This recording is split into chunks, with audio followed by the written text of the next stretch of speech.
We are looking at the situation as it evolves, and we are very, very keen to help our economy through this. Let's head down to Joy Morrissey. Joy Morrissey. Thank you, Mr. Speaker, and may I congratulate my right honourable friend again on his position. And on behalf of the 3,700 businesses across Beaconsfield who have benefited from the $200 million worth of government-backed loans since the start of the pandemic, and will he join me in paying tribute to Buckinghamshire Council for their excellent work in making sure that businesses are supported during the pandemic?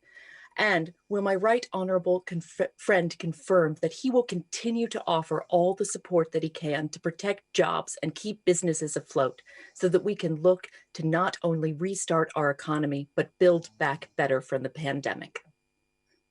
Thank you, sir.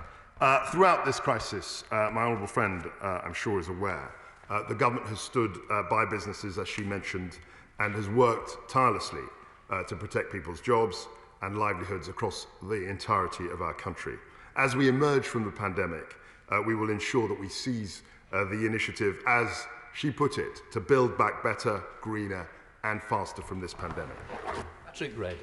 Mr. Speaker, if people who are excluded from support packages are forced to wind up their businesses and move to universal credit or social security, does he not accept that's more costly to government and damaging to the economy in the long run? Surely it's better to bring the excluded in from the cold now than pay the long-term costs of exclusion in the future. I fully appreciate that, and this is what our key message is as a government. I fully appreciate that jobs and employment is a #1 priority, and that's exactly why my right honourable friend, the Chancellor, extended the furlough scheme. I'm in constant conversation with him about how better to provide support for our economy under this distress. Shadow Secretary Miliband. Thank you, Mr. Speaker. Mr. Speaker, businesses are facing a £50 billion bombshell in less than 2 months as government support packages are due to end, and there is still no clarity about the future. The Secretary of State must realise the budget is too late. Businesses are making decisions now about their future and that of their workers. The CBI Director General said a week ago, businesses are currently completely in the dark when planning for the weeks and months ahead, hindering investment. The Secretary of State's job is to stand up for our businesses. So can he explain to them why yet again they are being left completely in the dark? What I will explain, Mr. Speaker, is the fact that in 3 weeks or 4 weeks in the job, I've seen 200 business leaders. I meet the BROs, the business representative organisations, constantly, and I'm in constant dialogue with them to ensure that the government provides the support. £280 billion so far, which is beyond any precedent that we've seen. We're in constant conversation, not only with our stakeholders, but also with my right honourable friend, the Chancellor of the Exchequer. Mr. Speaker, excuses are no substitute for a plan. Businesses need clarity and certainty, and they're not getting it from government. I want to turn to another critical issue facing them. We want them to succeed in our new trading relationship with the EU, but according to Make UK, 60% of manufacturers are experiencing disruption. The fashion industry say they face, and I quote, decimation, and hauliers are warning of a permanent reduction in trade. So what personal, tangible action is the Business Secretary taking to get a grip and deal with the mountains of red tape now facing our businesses?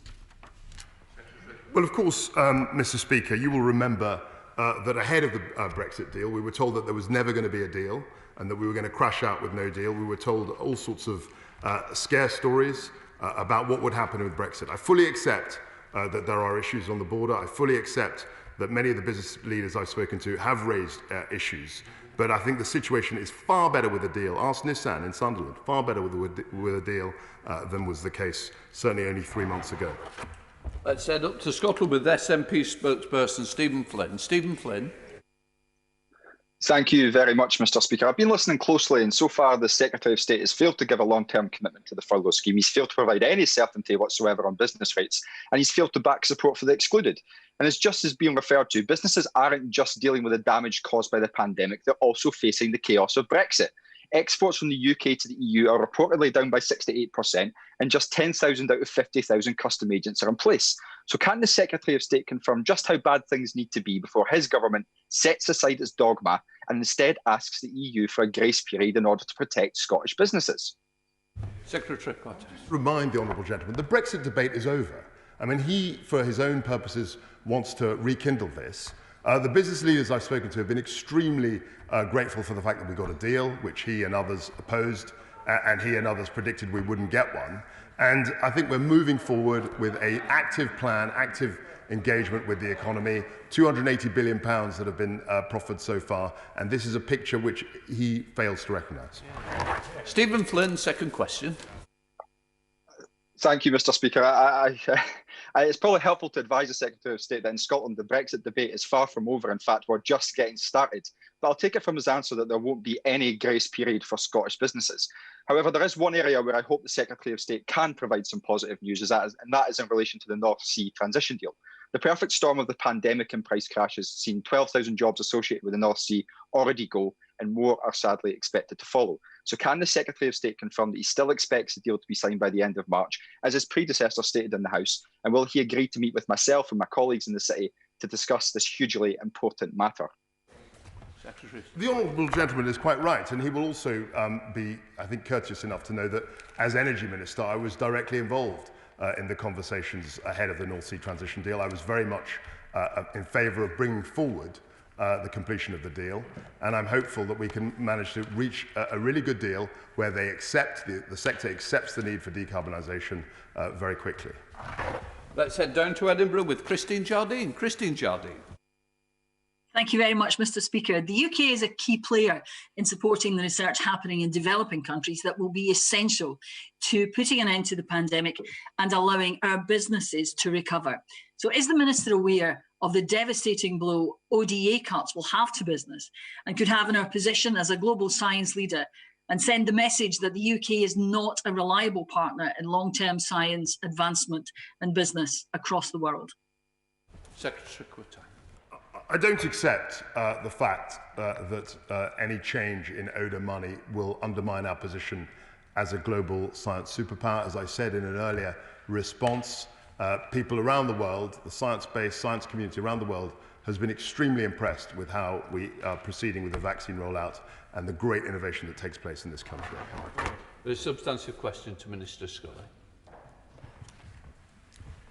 Thank you, Mr. Speaker. As part of the government's unprecedented package of business support worth £285 billion, hospitality businesses have access to the Coronavirus Job Support Scheme, grants, loans, reduced VAT, a business rates holiday and a moratorium on commercial evictions. We keep these and all support under review. Let's head up to Rachel Hopkins. Rachel Hopkins. Thank you, Mr. Speaker. And with reference to my register of interests, it's Heart Unions Week, and I'm pleased that Unite the Union has published a hospitality and tourism recovery plan that outlines how the government could safeguard jobs, protect working standards and rescue the sector. So does the Minister agree with me that it's important that the government works closely with trade unions and hospitality businesses to create a sector recovery strategy, and that extending the job retention scheme, introducing rapid testing for hospitality staff and creating a hospitality commission to retrain workers would provide the sector certainty to help bounce back better? Minister. I thank the Honourable Lady, and we indeed work with the sector and work with trade unions. I'm in constant discussions with them about their various sectors. And yes, it's important that we work together with the sector on reopening it, on allowing it to recover and growing resilience for the hospitality sector as well. That's not just the support, but with the 12.3 million vaccinations that have gone out to date, then we'll soon be able to reopen the hospitality sector and allow it to bounce back. John Lemon. Thank you, Mr. Speaker. Question number 17. Minister. Thank you, Mr. Speaker. My honourable friend will be aware of the great support this government has already given. The government continues to offer unprecedented support for packages of businesses worth over £280 billion. This includes loan schemes, grant funding, tax deferrals, the self-employment income scheme, and of course the coronavirus job retention scheme. All of these which have been designed to be accessible to businesses in most sectors and across the UK. I'm grateful for that response, but the Minister will know that the damaging tariffs from the US-EU trade dispute are punishing textile mills in my Borders constituency. Textile bosses tell me in no uncertain terms that these tariffs are going to cost us jobs and investment. So will the Minister agree to meet with me and representatives from the textile sector in my constituency to discuss the opportunities to support them during this difficult time? Minister. Thank you, Mr Speaker. My honourable friend has been a huge champion for Scottish textiles, and we're working hard to de-escalate the dispute and put punitive get punitive tariffs removed. Either myself or the Secretary of State would be very happy to meet with you and representatives, with the honourable member and representatives from the textile sector in their constituency. I know my colleague, the Minister for Small Business, continues to engage with stakeholders from across the retail and consumer goods sector. We have a substantive question to Minister Scully. Thank you, Mr Speaker. We keep the Safer Workplaces guidance under continuous review. Public Health England and Health and Safety Executive advise that the guidance remains robust on the basis of current scientific advice. We now go over to Wales with Tony Antoniazzi. Thank you, Mr Speaker. The answer the Minister has given doesn't reflect the situation facing a lot of my Gower constituents who work at the DVLA in Swansea. If the government itself can't put in place suitable infrastructure to protect employees and substantially change their practices at the DVLA, how can they expect other companies to do so? And will he commit to speaking to his Secretary of State about the issue? Minister. I thank the Honourable Lady. I do regularly speak with the Secretary of State about such issues. In the event of a workplace outbreak, businesses should follow the advice outlined in their action card guidance, and that includes departments like the DVLA. That's designed by the DHSC for specific outbreak situations, and they should contact their local PHE health protection team if necessary.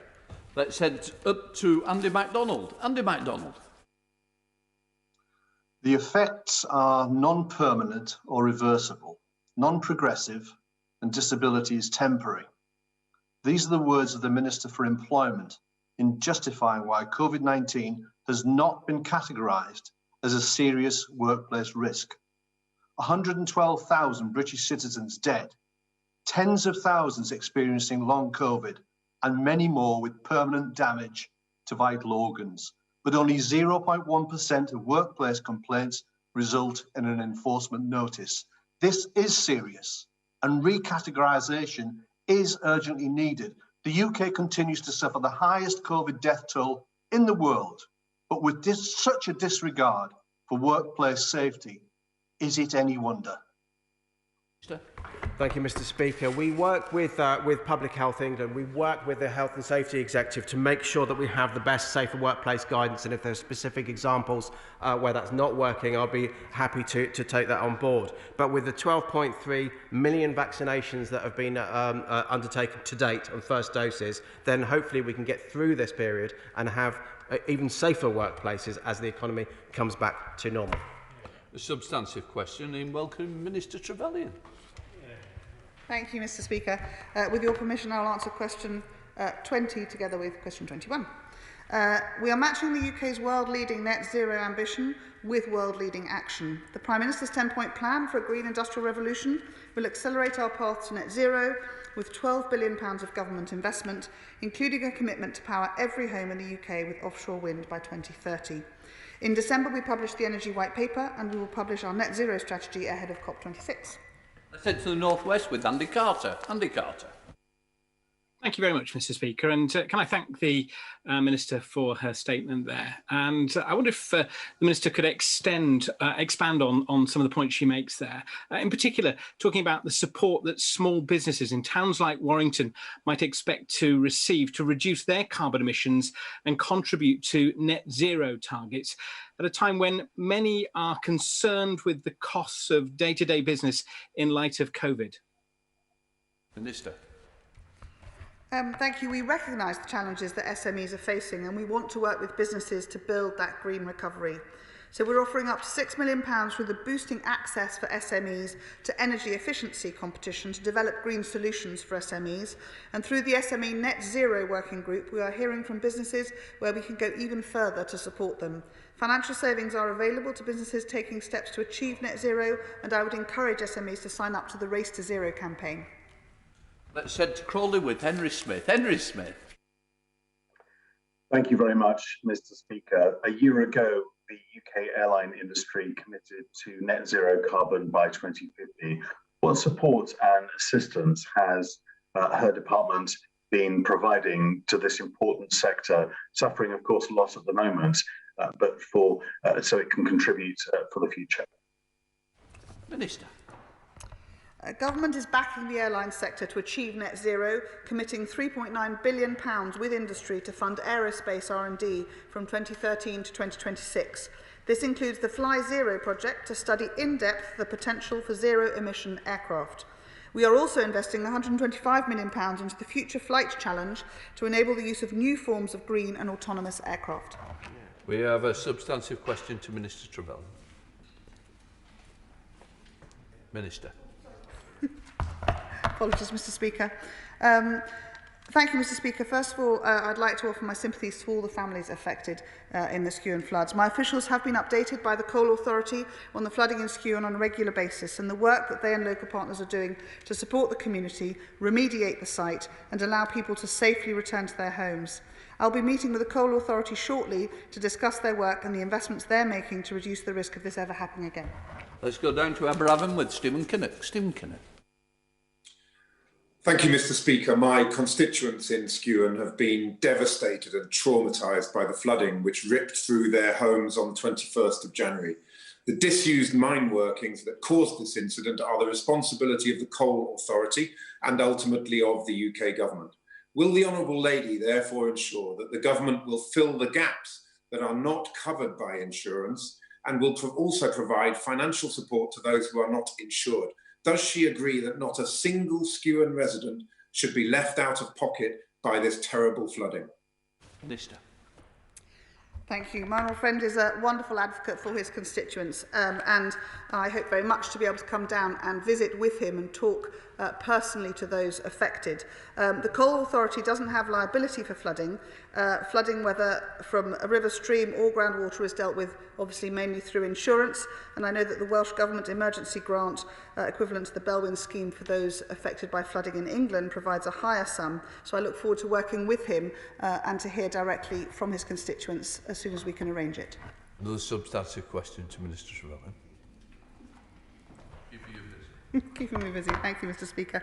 The UK has expertise and assets to support both green and blue hydrogen. Our twin-track approach to enable both routes in line with our 2030 5-gigawatt ambition will drive cost-effective supply volumes in the 2020s while scaling up green hydrogen.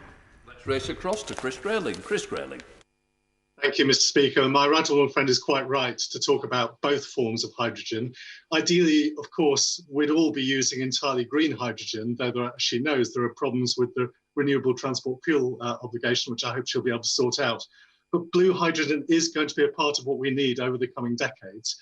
What steps is she taking to ensure that we provide the right support for the carbon capture that must, by definition, go alongside the production of blue hydrogen, so it is genuinely a net zero form of fuel? Minister.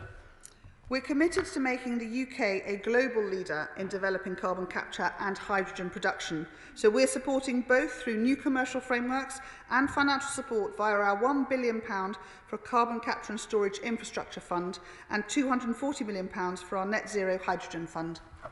Shadow Minister, Alan White.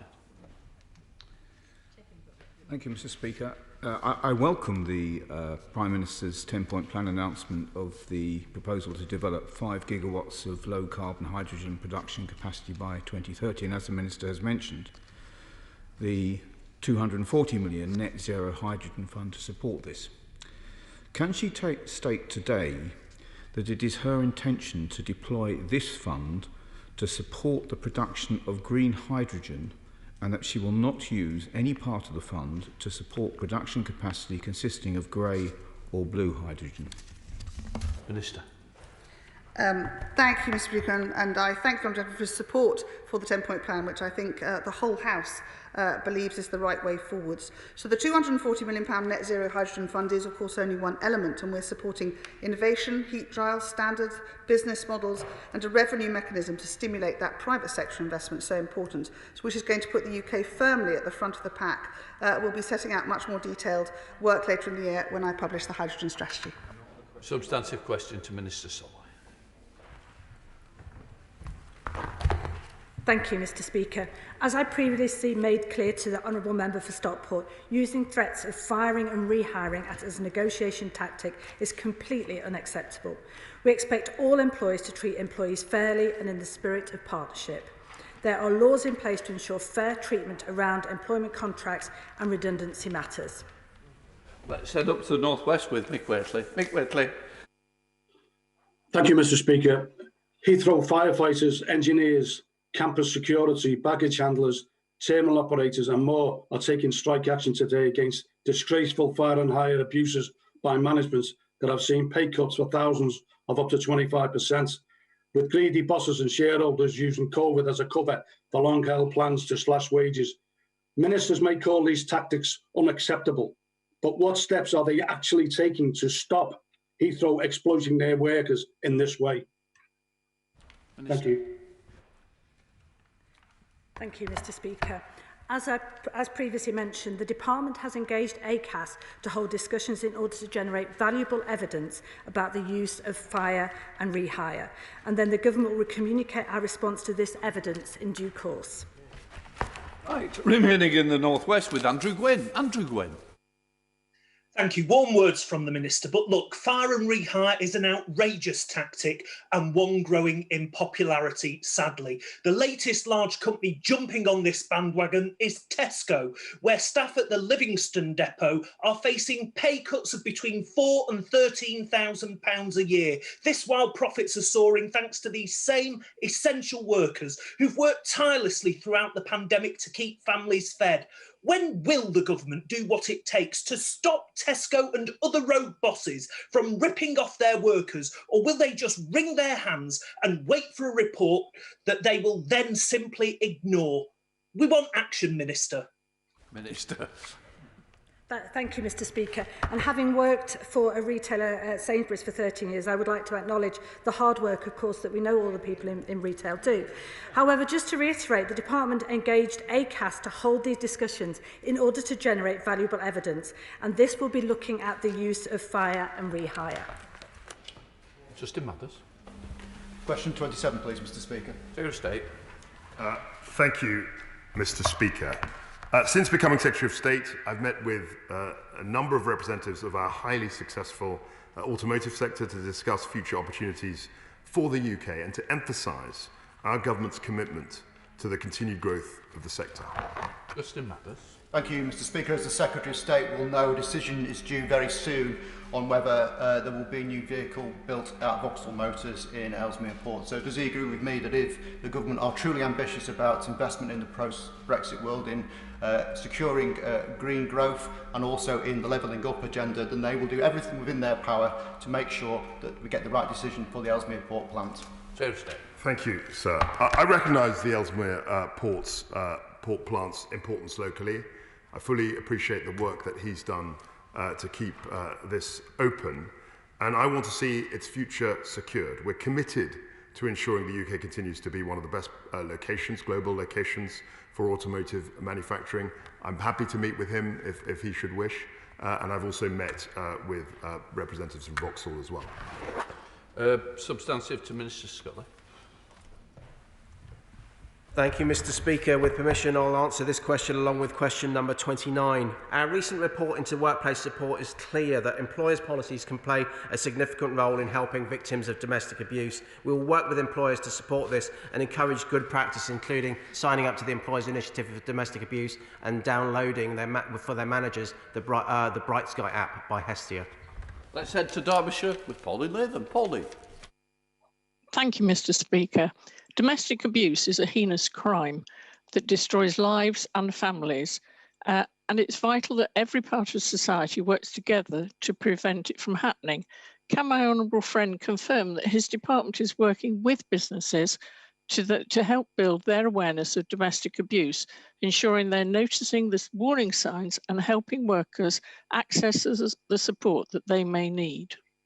Minister. Thank you. My honourable friend has been a huge champion for tackling abuse, both here in this country and internationally as well. As set out in our recent report into workplace support, we will work across government with businesses and victims' representatives to raise awareness, because we can, from a business point of view, it tackles a £1.9 billion productivity stretch. You have a duty of care to employers, just like we did with bullying, stress and mental health, but clearly with wider awareness, it can save lives. Let's head up to Yorkshire with Imran Ahmad Khan. Imran. Thank you, Mr. Speaker.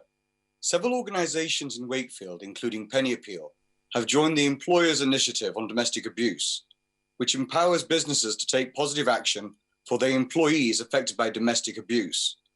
This is a crucial step in providing support at a time when the levels of domestic abuse have sadly risen. Would my honourable friend kindly outline what additional steps his department is taking to help businesses supporting victims of domestic abuse? Minister. I thank my honourable friend, and the Employers Initiative for Domestic Abuse has 500 members so far signed up to it, covering 6 million employees. So that what we can do is work with other colleagues across the House to make sure we get more signatories to this, more support for employers as well as employees, to make sure that we can signpost the support where appropriate. Sam Terry. Number 30, please, Mr. Speaker. Minister. Thank you, Mr. Speaker. We have introduced safer working guidance so that workers, including gas and electricity meter readers, can continue to work safely during national restrictions. This guidance is kept under constant review and updated in line with the latest scientific evidence. Sam Terry. Mr. Speaker, meter readers can visit between 50 to 200 properties a day, sometimes more in large cities. A large majority of these meter readers and their unions, like the GMB, do not believe it is right to enter those properties and put themselves and others at risk for the sake of someone getting accurate gas or electric meter bill. Will the Minister listen, Mr. Speaker, to meter readers up and down the country and call for an end to internal meter readings during the lockdown to protect both meter readers and householders? Minister. Thank you. There was an extensive series of engagements to support the drafting process for the safe working guidance, with over 1,000 users responding. The safer working guidance has had 3.3 million views, and I think the evidence shows that it's working well and it's supporting those who are doing that incredibly important work of keeping those utility services going. But my door is always open. I'd be very happy to discuss with him and his constituents if there are concerns. Substantive question to Minister Trevelyan. Coming in batches today. Mr. Speaker, with your permission, I'll answer questions 31, with 32 and 33. The UK is a major global market for renewables, and we have world-leading ambitions for deployment. We aim to deliver up to double the renewable capacity at the next Contracts for Difference round at the end of this year compared to the last round. We are spending £160 million to support new port and manufacturing infrastructure needed to achieve our 40-gigawatt offshore wind ambition, which will secure local jobs and benefits. Let's head north with Alex Cunningham. Alex. Thank you very much, Mr. Speaker. We all know how essential it is to provide our industries with renewable energy at an affordable cost, but also for the transportation of energy through the national grid, so that firms in my area like CF Fertilisers don't face even greater costs. What will the Minister do to ensure there's a first-class regulatory environment for all energy transportation, including a fair system for short-haul gas still being considered by Ofgem? Minister. Thank you, Mr. Speaker. We have ambitious targets for future decarbonisation and the systems that will go with it. We will be publishing an industrial decarbonisation strategy in the very near future, which will be helping support businesses as we look at all the issues he raises. Let's wander up to Bolton with Mark Logan. Mark Logan. Thank you, Mr. Speaker, and I declare an interest. Minister, I've been listening to too many Elon Musk conversations on what is now all the rage, the Clubhouse app. And therefore, I ask, what support can be provided in helping Bolton to explore green technology opportunities, especially electric vehicles, boosting our local job market and future growth? Minister. I'm delighted to see the Honourable Member championing the North West and the opportunities that our green industrial revolution will bring to his area.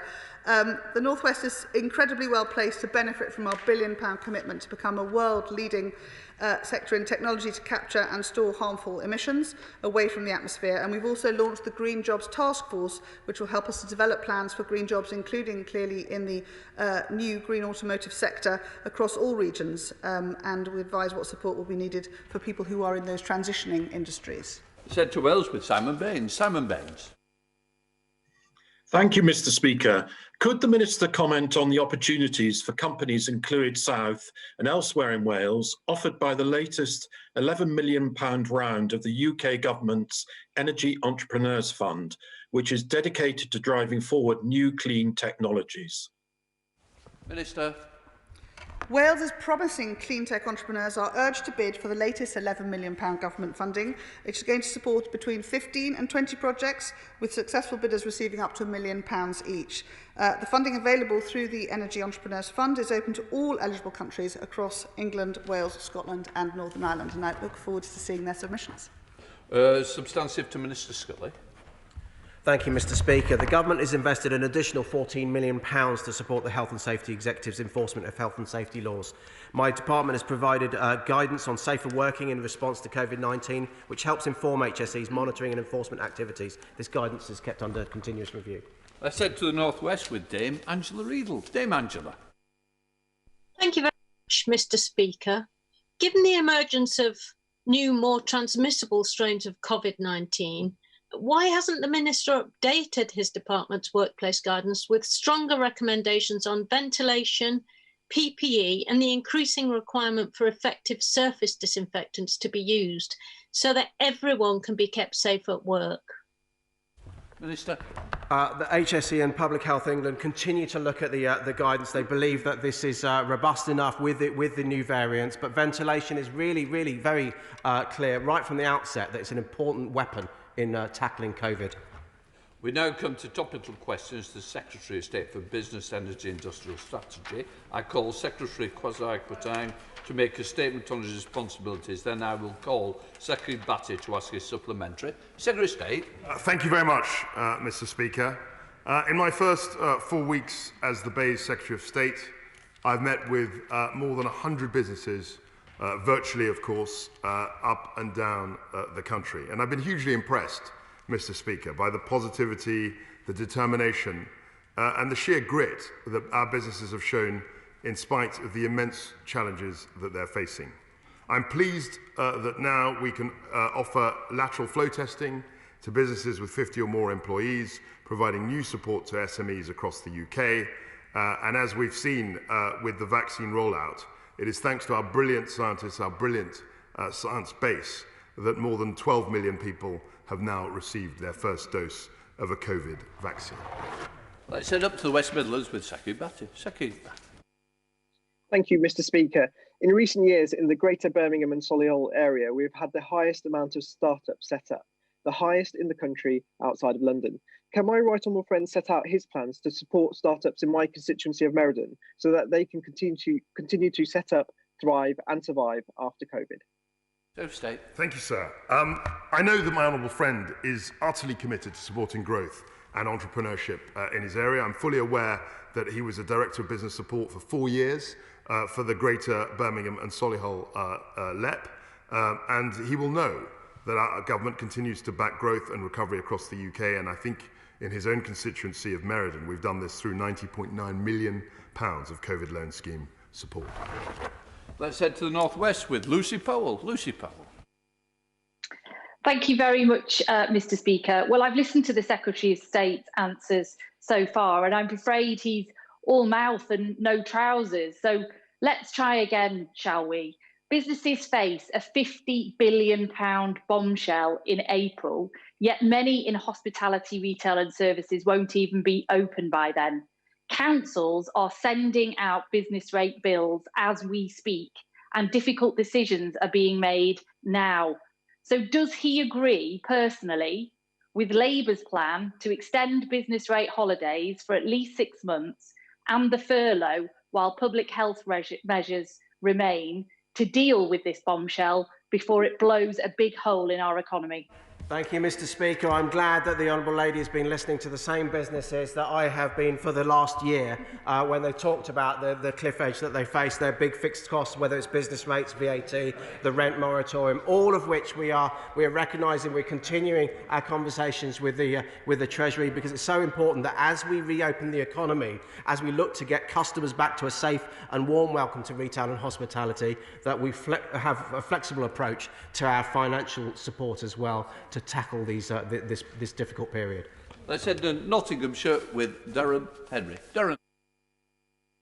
Mr. Speaker, with local authorities such as that in Broxtowe responsible for distributing grants to struggling businesses, can my honourable friend tell me what flexibility can be provided to allow grants underspent in one area of business support to be used for support in other areas?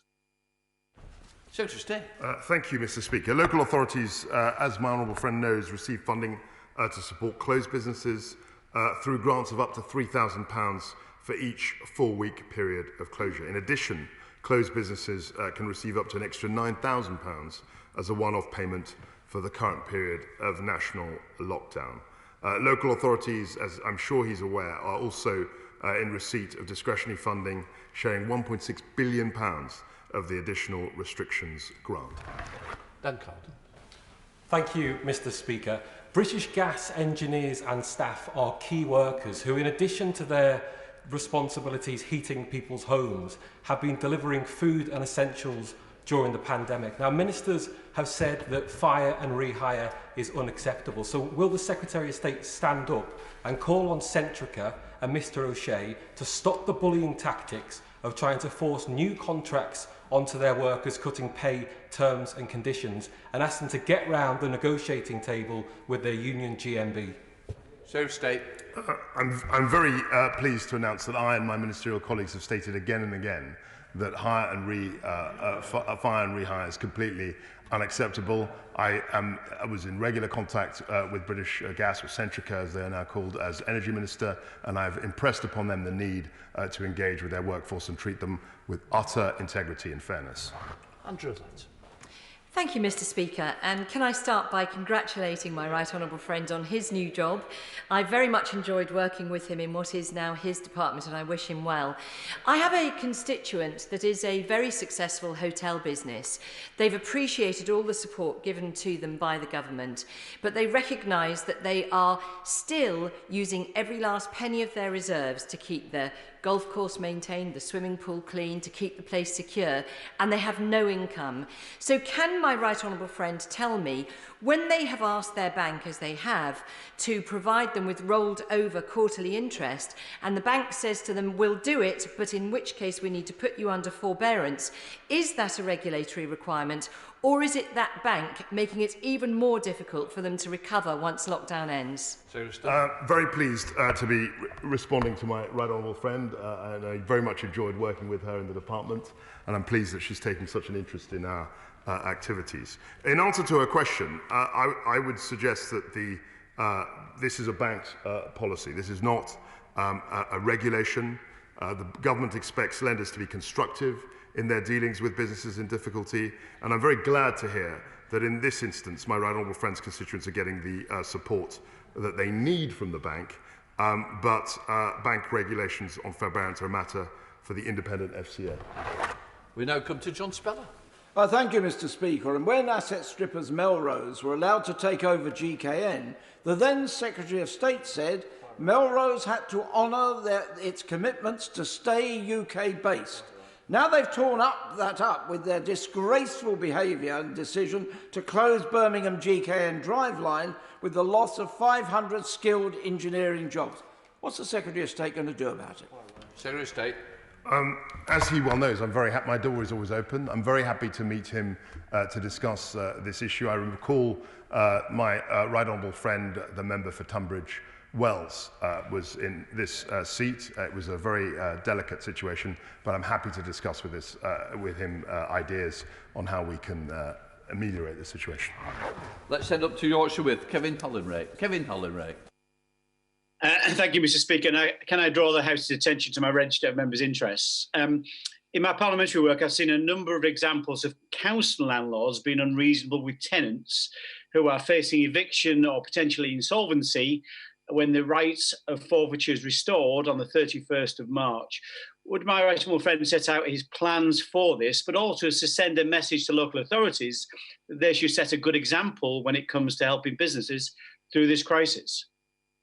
Minister. I thank my honourable friend, and I've been continuing to have conversations with landlords and tenants to encourage conversations, constructive conversations, to see what happens after the moratorium. Those that can pay should pay as tenants. Landlords should show forbearance for the medium to long term, and that includes local authorities. In government, whether it's central or local, we should be setting that example.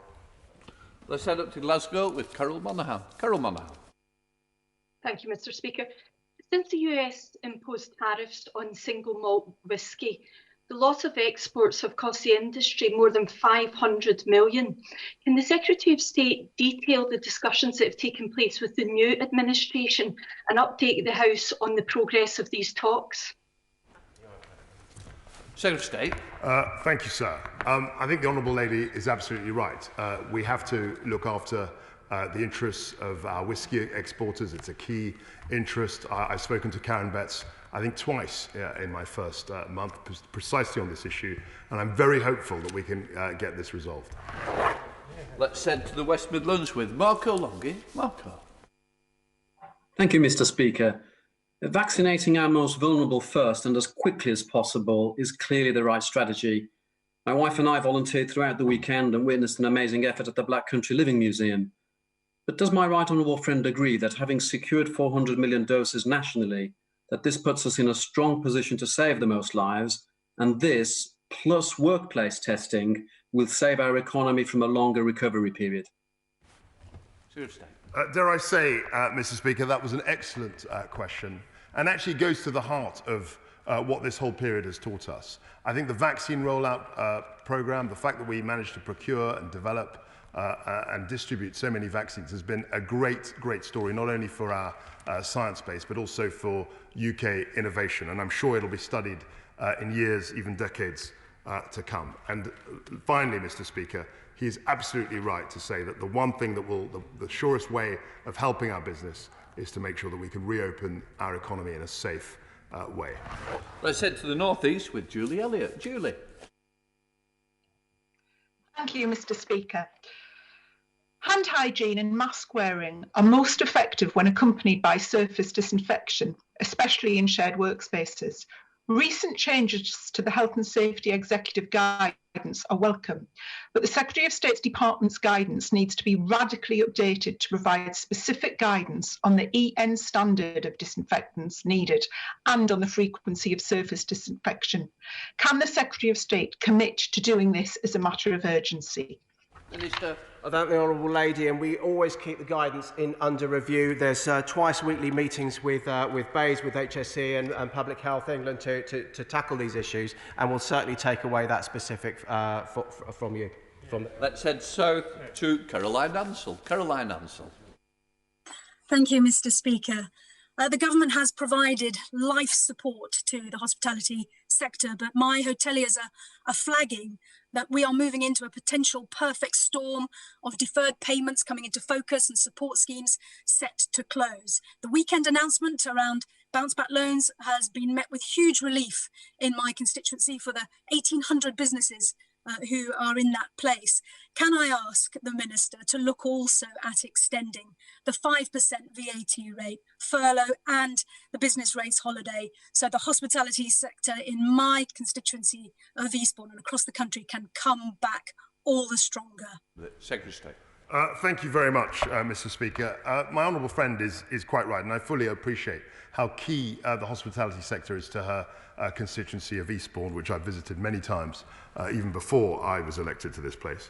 But the government has introduced the pay-as-you-go measures, as I'm sure she's aware, and that gives borrowers flexibility when repaying their bounce-back loans. In terms of the other measures she mentions, I'm in constant dialogue with the Chancellor. We're looking at the economy, the situation evolving daily, minute by minute almost, and we hope that we can provide the flexible support that we have done in the last year. Let's head north to Dan Jarvis. Dan Jarvis.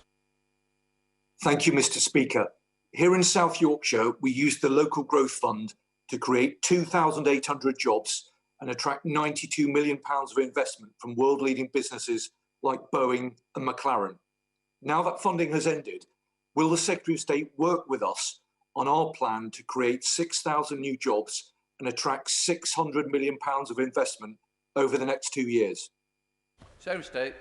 I'm absolutely open and prepared to work with the honourable member. I think that he knows that I've visited him as my capacity as Undersecretary in the Department for Exiting the EU. I think we met also as minister when I was Minister of State, and I'm very, very happy to work with him and discuss his ideas about regeneration and growth. 30 withdrawn, so we go to Jeff Smith in the North West. Jeff Smith. Thank you, Mr. Speaker. The Climate Change Committee say that the UK's contribution to international aviation and shipping emissions should be included in our carbon budgets. As hosts of COP26 later this year, wouldn't this be a good time for us to set an example to the international community by doing so? I'm absolutely aware of this issue, and I think that it's almost inevitable that we will be asked by the CCC to include these in our budgets. And I think as COP26 hosts, we obviously want to hold ourselves to the highest standards in terms of carbon emissions.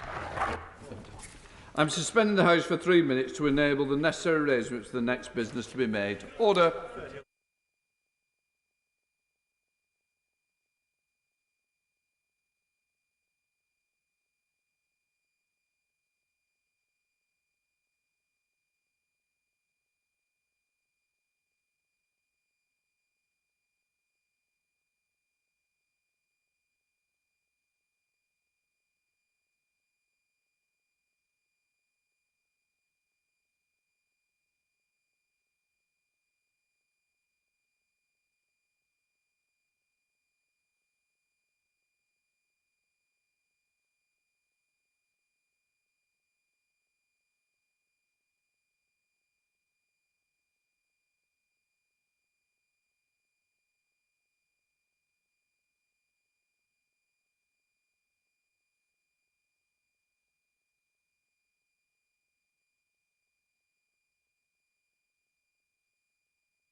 Order.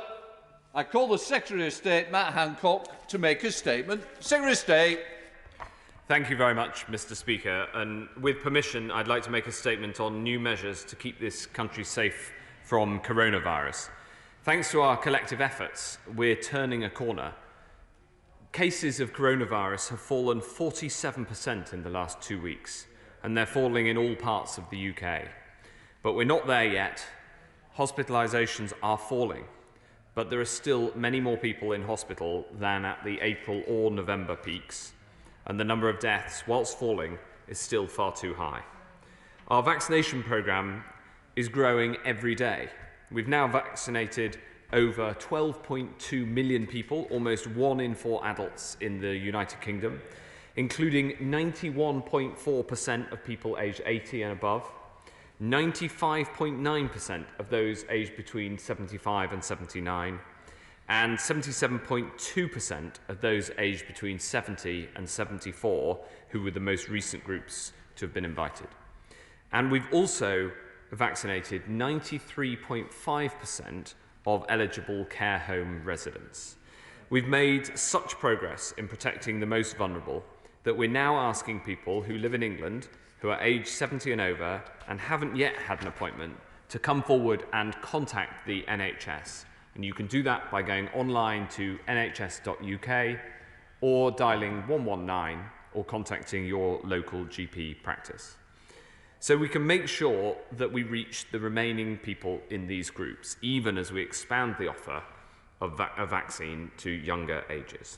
Mr. Speaker, these are huge steps forward for us all, and we must protect this hard walk for progress by making sure we stay vigilant and secure the nation against new variants of coronavirus that put at risk the great advances that we've made. Mr. Speaker, coronavirus, just like flu and all other viruses, mutates over time. And so responding to new variants as soon as they arise is mission critical to protect ourselves for the long term.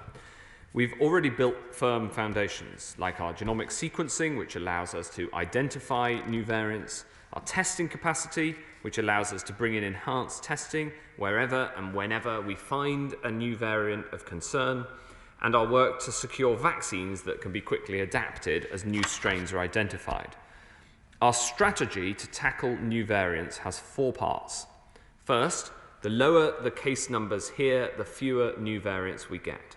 So the work to lower case numbers domestically is crucial. Second, as I set out to the House last week, is enhanced contact tracing, surge testing, and genomic sequencing. We're putting this in place wherever a new variant of concern is found in the community, like in Bristol, Liverpool, and as of today, Manchester. Third is the work on vaccines to tackle variants, as set out yesterday by Professor Van Tam. And fourth, health protection at the border to increase our security against new variants of concern arriving from abroad. And Mr. Speaker, I'd like to set out to the House the new system of health measures at the border that will come into force on Monday. The new measures build on the tough action that we've already taken. It is, of course, illegal to travel abroad without a legally permitted reason to do so, so it's illegal to travel abroad for holidays and other leisure purposes. For the minority who are travelling for exceptional purposes, they will be subject to a specific compliance regime and end-to-end checks throughout the journey here. Every passenger must demonstrate a negative test result 72 hours before they travel to the UK, and every passenger must quarantine for 10 days. Arriving in this country involves a 2-week process for all. We've already banned travellers altogether from the 33 most concerning countries on our red list, where the risk of a new variant is greatest unless they're a resident here. But even with these tough measures in place, we must strengthen our defences yet further. I appreciate what a significant challenge this is. We've been working to get this right across government and with airport operators, passenger carriers and operational partners, including Border Force and the police. I want to thank them all for their work so far. And we've been taking advice from our Australian colleagues, both at ministerial level and from their leading authorities on quarantine. The message is everyone has a part to play in making our borders safe. And I know this is a very difficult time for both airlines and ports, and I'm grateful to them for working so closely with us. You have such an important role to play in protecting this country and putting in place a system so we can securely restart travel when the time is right. The whole team at the borders working together. Mr. Speaker, let me set out the three elements of the strengthened end-to-end system for international arrivals coming into force on 15th of February. This new system is for England, and we're working on similarly tough schemes with the devolved administrations and working with the Irish government to put in place a system that works across the common travel area. The three parts are as follows: hotel quarantine, testing and enforcement. First, Mr. Speaker, we're setting up a new system of hotel quarantine for UK and Irish residents who've been in red list countries in the last 10 days. In short, this means that any returning residents from these countries will have to quarantine in an assigned hotel room for 10 days from the time of arrival. Before they travel, they'll have to book through an online platform and pay for a quarantine package costing £1,750 for an individual travelling alone, which includes the hotel, transport and testing. This booking system will go live on Thursday, when we'll also publish the full detailed guidance. Passengers will only be able to enter the UK through a small number of ports that currently account for the vast majority of passenger arrivals. When they arrive, they'll be escorted to a designated hotel, which will be closed to guests who aren't quarantining for 10 days or for longer if they test positive for COVID-19 during their stay. We've contracted 16 hotels for an initial 4,600 rooms, and we will secure more as they are needed. People will need to remain in their rooms and of course will not be allowed to mix with other guests, and there'll be visible security in place to ensure compliance alongside necessary support, so even as we protect public health, we can look after the people in our care. Second, Mr. Speaker, we're strengthening testing. All passengers are already required to take a pre-departure test and cannot travel to this country if it is positive. From Monday, all international arrivals, whether under home quarantine or hotel quarantine, will be required by law to take further PCR tests on day 2 and day 8 of that quarantine. Passengers will have to book these tests through our online portal before they travel. Anyone planning to travel to the UK from Monday needs to book these tests, and the online portal will go live on Thursday. If either of these post-arrival tests comes back positive, they'll have to quarantine for a further 10 days from the date of the test and will of course be offered any NHS treatment that's necessary. Any positive result will automatically undergo genomic sequencing to confirm whether they have a variant of concern. Under home quarantining, the existing test-to-release scheme, which my right honourable friend, the Transport Secretary, has built so effectively, can still be used from day 5, but this will be in addition to the 2 mandatory tests. The combination of enhanced testing and sequencing has been a powerful weapon through this pandemic, and we'll be bringing it to bear so we can find positive cases, break the chains of transmission, and prevent new cases and new variants from putting us at risk. Third, Mr. Speaker, we'll be backing this new system with strong enforcement of both home quarantine and hotel quarantine. People who flout these rules are putting us all at risk. Passenger carriers will have a duty in law to make sure that passengers have signed up for these new arrangements before they travel and will be fined if they don't.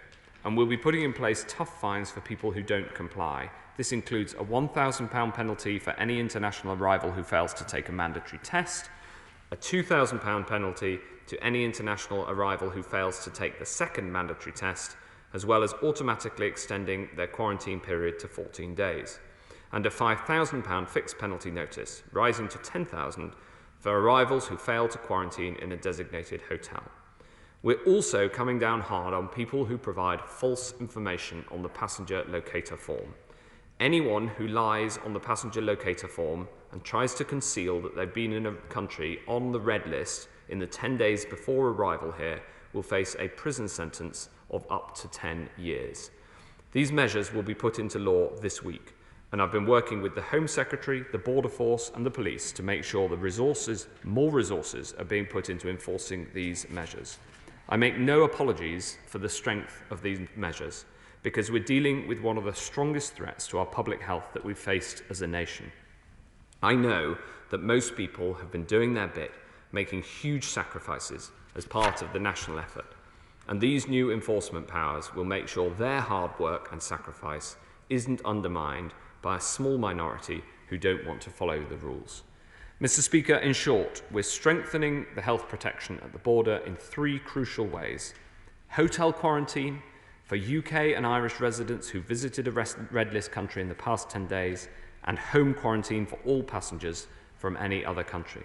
A 3-test regime for all arrivals, and firm enforcement of pre-departure tests and the passenger locator form.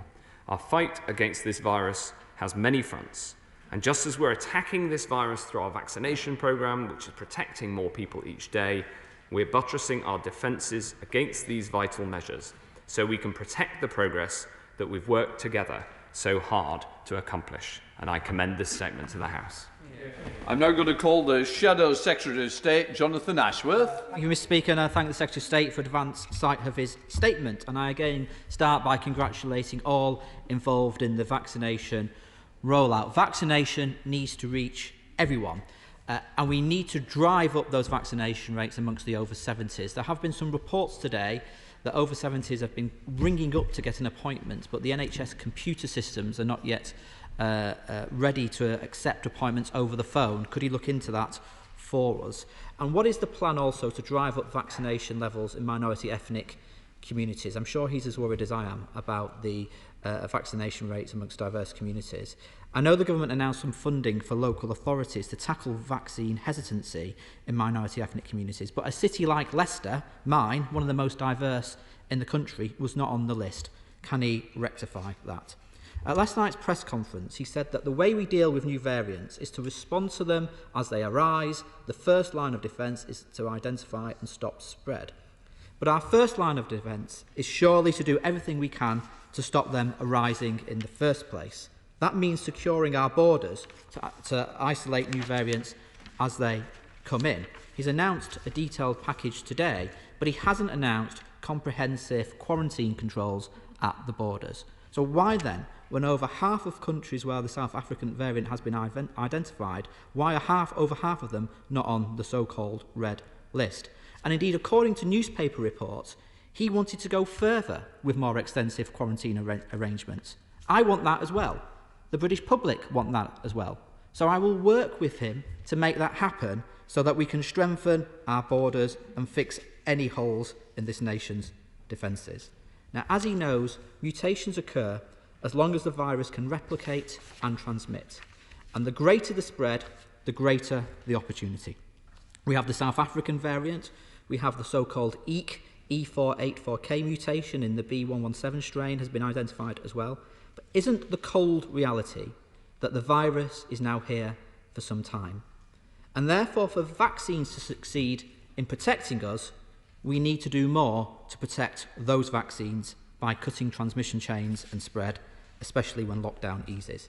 Now, last year, the Secretary of State said, in launching Test and Trace, that it would help keep this virus under control while carefully and safely lifting the lockdown nationally. But it didn't keep the virus under control, did it?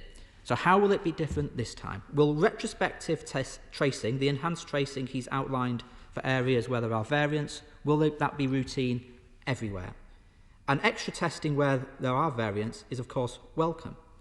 But for many who can't work from home on Zoom calls and laptops, who are poor or low paid, who live in overcrowded housing, or perhaps are care workers who are currently using up their holiday entitlement when sick, so not to lose wages, a positive test is not just a medical blow, but a financial one as well. Last Tuesday, he boasted of the £500 payment, yet over 70% of applications for financial support are rejected. By Wednesday, his own head of Test and Trace was pointing out that 20,000 sick people a day don't isolate. And indeed, 2 months earlier, Dido Harding had already said, people are not self-isolating because they find it very difficult. They need to keep earning and the need to keep earning and feed your family is fundamental. So is it any wonder that infections are falling at a slower rate in the most deprived communities? We need that financial support that his own scientific advisors have called for, has been shown to work internationally. And if he thinks I am wrong, can he tell us why he thinks Dido Harding is wrong? Secondly, we know this virus can be transmitted through aerosols. Has he looked at installing air filtration systems in public buildings such as schools? And given concerns that the new Kent variant may shed more viral load through coughing and sneezing, will he update the guidance on face masks, as Germany has done, with FFP2 masks on public transport and in shops? And will he ensure higher grade PPE for frontline NHS staff becomes a requirement, as the BMA, RCN and unions have called for? Finally, Mr. Speaker, next week is Children of Alcoholics Week, a cause that is very close to my heart, Mr. Speaker, and indeed I'm going to be running the London Marathon again to raise money for an alcoholics charity, if it's on. I'm looking forward to the Secretary of State assuring me that it's going to be on, and perhaps he can run it with me. But the excess deaths from liver disease from this pandemic are up 11% in the pandemic. It's a huge increase in excess deaths from liver disease. And many children are in lockdown in homes under the shadow of alcohol abuse. Will he look at providing more support for those organisations that are helping children through this difficult time of lockdown who are dealing with parents with substance misuse problems? Thank you very much, Mr. Speaker. And I was listening very carefully to the Honourable Gentleman, and I think I take that as support for the measures that we're bringing in. On the specific points that he raises, he's absolutely right that further driving up vaccination rates is critical. I'm delighted by the vaccination rates and the uptake of over 90% in all of the groups over the age of 75, and rapidly rising, now above 75% in the 70 to 74s, and rising fast. So I agree with him very strongly on the need to keep driving up the uptake of the vaccine.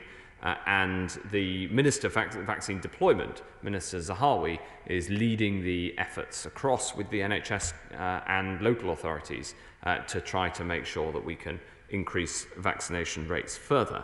But nevertheless, this take-up has been absolutely superb so far, and there's still more to do. I'll absolutely look into the points that he made about Leicester. I know that it's close to his heart. And a very important matter. I'll also commit to him to keeping the red list up to date. It is important that we take the measures that are necessary to protect this country. There are countries around the world on a so-called green list that have very, very low rates of infection and no known variants of concern.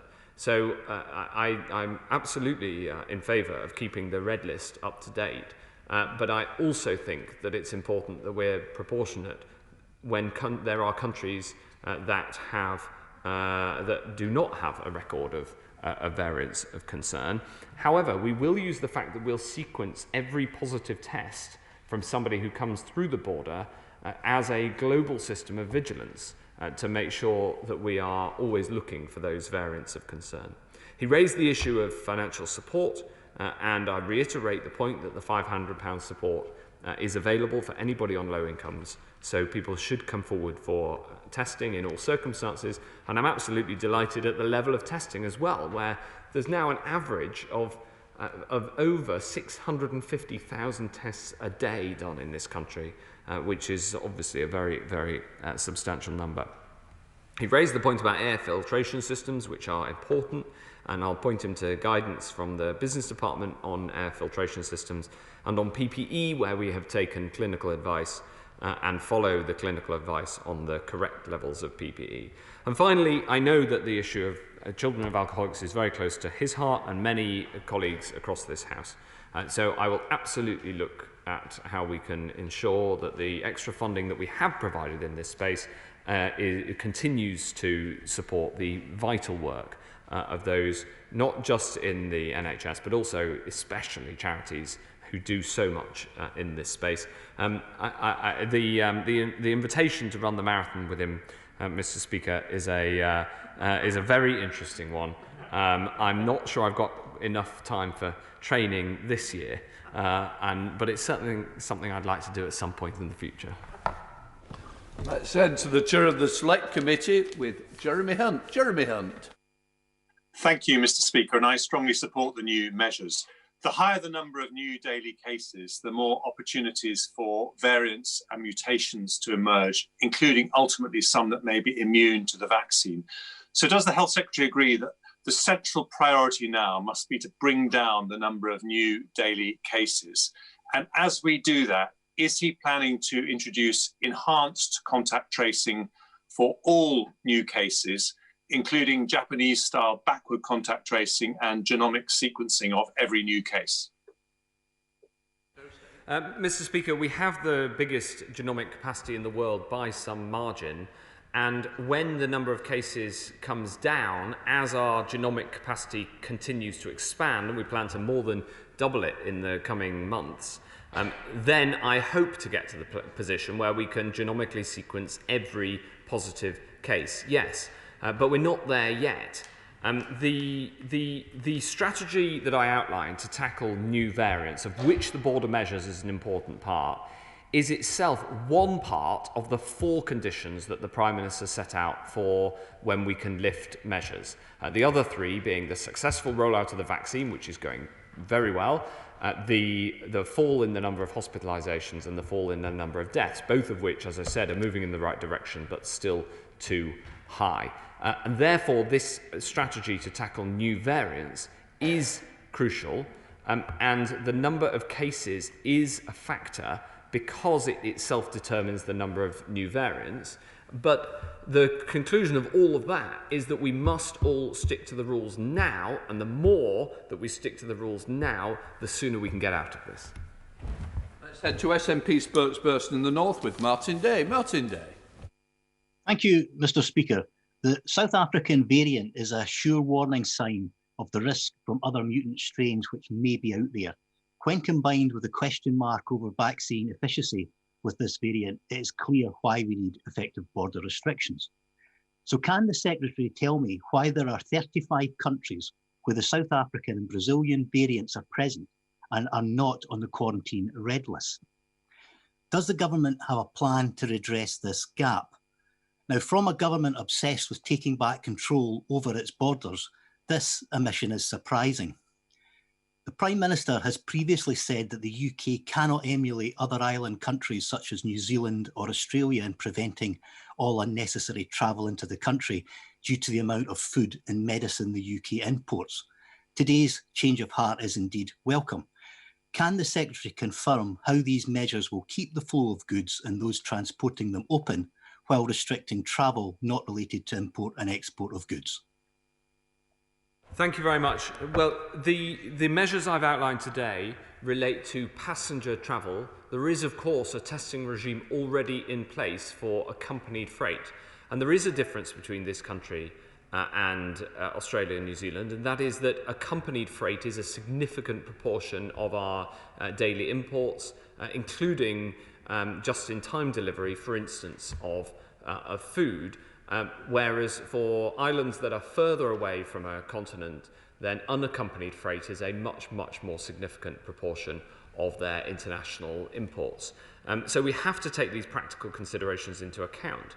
As I said, Mr. Speaker, we keep the red list of countries under review, and the extra testing measures that I have outlined today will help us with that vigilance so that we can see where variants of concern are and to what degree they're present in other countries around the world.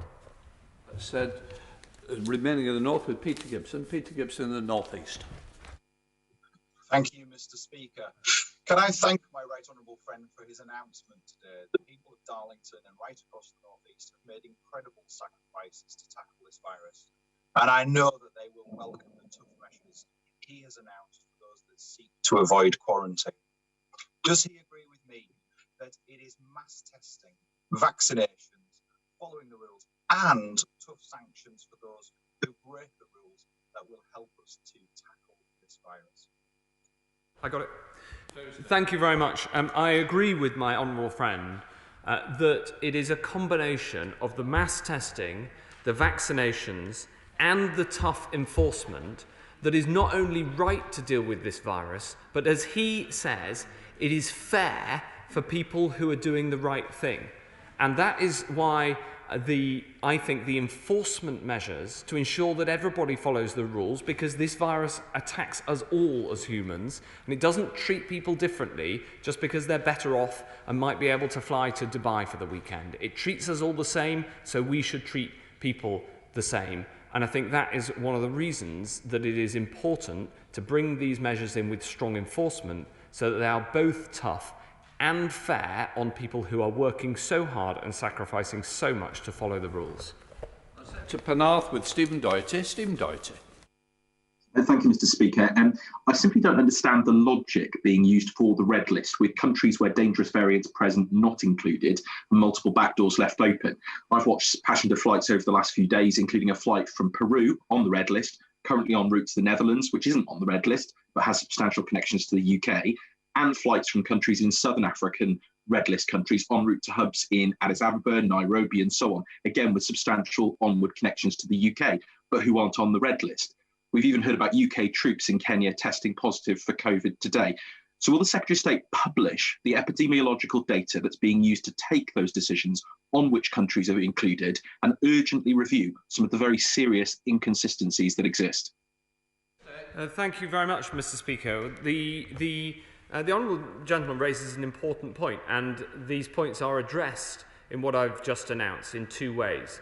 The first is that anybody who has been in a red list country in the past 10 days must declare it on a passenger locator form, and to fail to do so is going to be an imprisonable offence. And of course, if nobody can come directly from a red list country anyway, because those flights have been stopped. And this is a critical part of the enforcement of this system. In addition, the second point he raises is important, which is that there are some countries where a variant of concern is the dominant variant, including in, for instance, Southern Africa and in parts of Brazil. There are other countries where there are very small numbers of variants of concern, in the same way that here in this country, thankfully, there are very, very small numbers of variants of concern. So absolutely we publish information on a very broad scale, but we have to make these the judgments on what's on the red list, and we'll keep it under review. The final point I'd say is that different countries have very different levels of genomic sequencing. There are some countries, even developed countries, that have very low levels of genomic sequencing. We offer to support all countries around the world to make, if they want a sample sequence, then we will do it for them in order to help with this vigilance. But the mandated testing arrangements that we've introduced today will help ensure that we can strengthen the epidemiological data on which the judgments about the red list are taken. Let's head to the southwest with Selene Saxby. Selene Saxby. Thank you, Mr. Speaker. Cases here in North Devon are now down to just 25 per 100,000. What reassurance can my right honourable friend give that when the time comes to unlock, the hard work of the people of North Devon will not be undone by an influx of visitors either from home or abroad with new variants? And are options being looked at for local unlocking to enable schools to reopen and some local businesses to restart, given the very low level of community transmission here? Thank you very much, Mr. Speaker. I'm delighted to see that there are some parts of the country where the case rate really has come down a long way, down to 25. It is important for us to make sure that we get these levels down across the country, and we've seen before that when there are areas that are low, there is spread from elsewhere in the country. Actually, the experience of last summer was that tourists travelling to go on holiday within the UK did not contribute to an increase in levels. It was when levels elsewhere got really much higher that we then saw the transmission to other parts of the country. Those judgments that will inform the roadmap proposals that the Prime Minister will set out on the 22nd of February. I wish I could say more in more detail to my honourable friend, but it's for the Prime Minister to set out later this month. Remaining in the southwest with Karen Smith. Karen Smith. Thank you, Mr. Speaker. The news of the new mutation is obviously of great concern to the people of Bristol, but they have locally, the public health officials have rapidly set up new testing centres, and today new 5 drop and collect testing centres. It is a massive effort locally. Hundreds of people have come forward voluntarily since Sunday to be tested. Will the Secretary of State join with me to thank those public health officials locally here in Bristol and the people who have come forward, and join with me in encouraging more people in those areas that have been identified, those postcoded areas, to come forward for this surge testing to help us understand this virus better? Mr. Speaker, I agree with every word that the Honourable Lady has said, and this is an incredibly important effort by the people of Bristol, especially the postcodes that were identified. And I want to thank all the public health officials at Bristol City Council and more broadly, including South Gloucestershire, and say to them that the work they're doing to tackle the variant of concern where it is found, even though the numbers are small, we want to tackle every single one that we find and really get this under control. As you can see from this exchange, Mr. Speaker, and as everybody in Bristol can see, this is a cross-party, cross-community effort in which everybody has a part to play, and I thank the Honourable Lady for her leadership. Let's head to the West Midlands with Suzanne Webb. Suzanne Webb. Thank you, Mr. Speaker. I welcome the statement today, and I am so proud of all my constituents across Stourbridge, Craigie-in-Lye, in the way they have fully understood and taken on board that we all have our role to play in defeating this virus. Does my right honourable friend agree with me that the constant flip-flopping and reliance on hindsight by the party opposite is nothing more than seeking to only score political points rather than reinforcing the government's message that we all have a part to play to defeat this virus? And those on the opposite benches would be well served following the fine examples set by my constituents. I think that what the public want to see in Stourbridge and across the whole United Kingdom is people working together to defeat this virus. Some of the measures have to be tough and some are difficult, but it is all done with the goal of getting this country through this as well as we possibly can, so that we can lift as many measures as soon as we safely can. And that balance between pace and safety is absolutely central to the judgments ahead. I want to thank everybody in Stourbridge and say to them, there is no politics in this. The only thing that's important is the safety of the people of Stourbridge. Let's back to London with Russia Norali. Russia Norali. Thank you, Mr. Speaker. I'm grateful to all those working together, the GPs, Queen Mary University, the Royal London Hospital, Tower Hamlets Council, the London Muslim Centre and others in my constituency to make sure people get vaccinated. But vaccine take-up, as you've heard, is lower among minority communities and some other vulnerable groups. 77% of white residents are getting vaccinated, which is great, but only just over half of Asian and under 46% of Black residents in our borough are getting vaccinated. So can the Secretary of State commit to increasing the supply of vaccines to our GP surgeries, as they are saying that this is where they can make a big difference with vaccine take-up? It would make a big difference to the death rates and the dangers that these minority communities face in my constituency and elsewhere in the country. Secretary of State. Mr. Speaker, I want to praise the Honourable Lady for the leadership that she is showing locally in driving up those vaccination rates. The fewer people who are left unprotected by the jab, the safer we will all be, both individually and in communities in London and across the country. My honourable friend, the Minister for Vaccine Deployment, Minister Zahawi, is leading the efforts in this space, and I'll make sure that he gets in contact so that we can work together to reassure everybody that the vaccine is the right thing for you and the right thing for your community. You, Merriman. Thank you, Mr. Speaker, and can I welcome the rollout of the vaccine programme. It's been a great success, and I congratulate the Secretary of State. Can I just ask for a bit of clarity on the statement? Firstly, the Secretary of State states under the home quarantine, the existing test release scheme can still be used from day 5. Does that mean that somebody can successfully test day 5, sorry, they would test negative, are then free to interact in the community for those 3 days, still have to take another test at day 8, in which case, if they fail that test, they have to quarantine again. That's the clarity. And secondly, how long is this likely to last for? Obviously, the summer travel is so important to the aviation industry. Is this just to last until we've vaccinated 99% of the mortality risk, which should be by May, or is it until we tweak the vaccination, in which case this could really have an impact on the aviation industry? Thank you very much. On the first point of clarity he seeks, he stated the position exactly correctly. On the second point, we want, of course, to be able to exit from this into a system of safe international travel as soon as practicable and as soon as is safe. Professor Van Tam last night set out some of the details that we need to see in the effectiveness of the current vaccines on the variants of concern in order to have that assurance.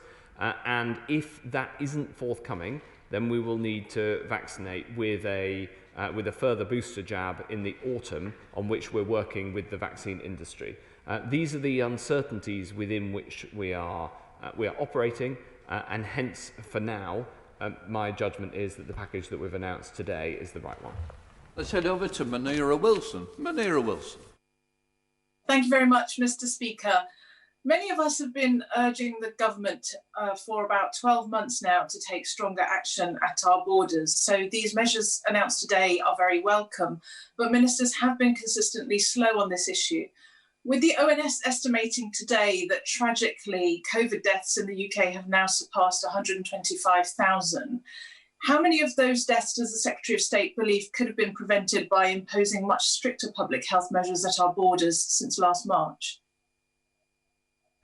Well, we've had significant measures at the border throughout, and the new, stronger measures are necessary because of the arrival around the world of new variants of concern at the same time as the vaccine rollout is progressing successfully. And we don't want the very successful vaccine rollout to be undermined, and therefore it's reasonable to take a precautionary approach to international travel now, whilst we assess the effectiveness of the vaccines, which we are clear they have some effectiveness.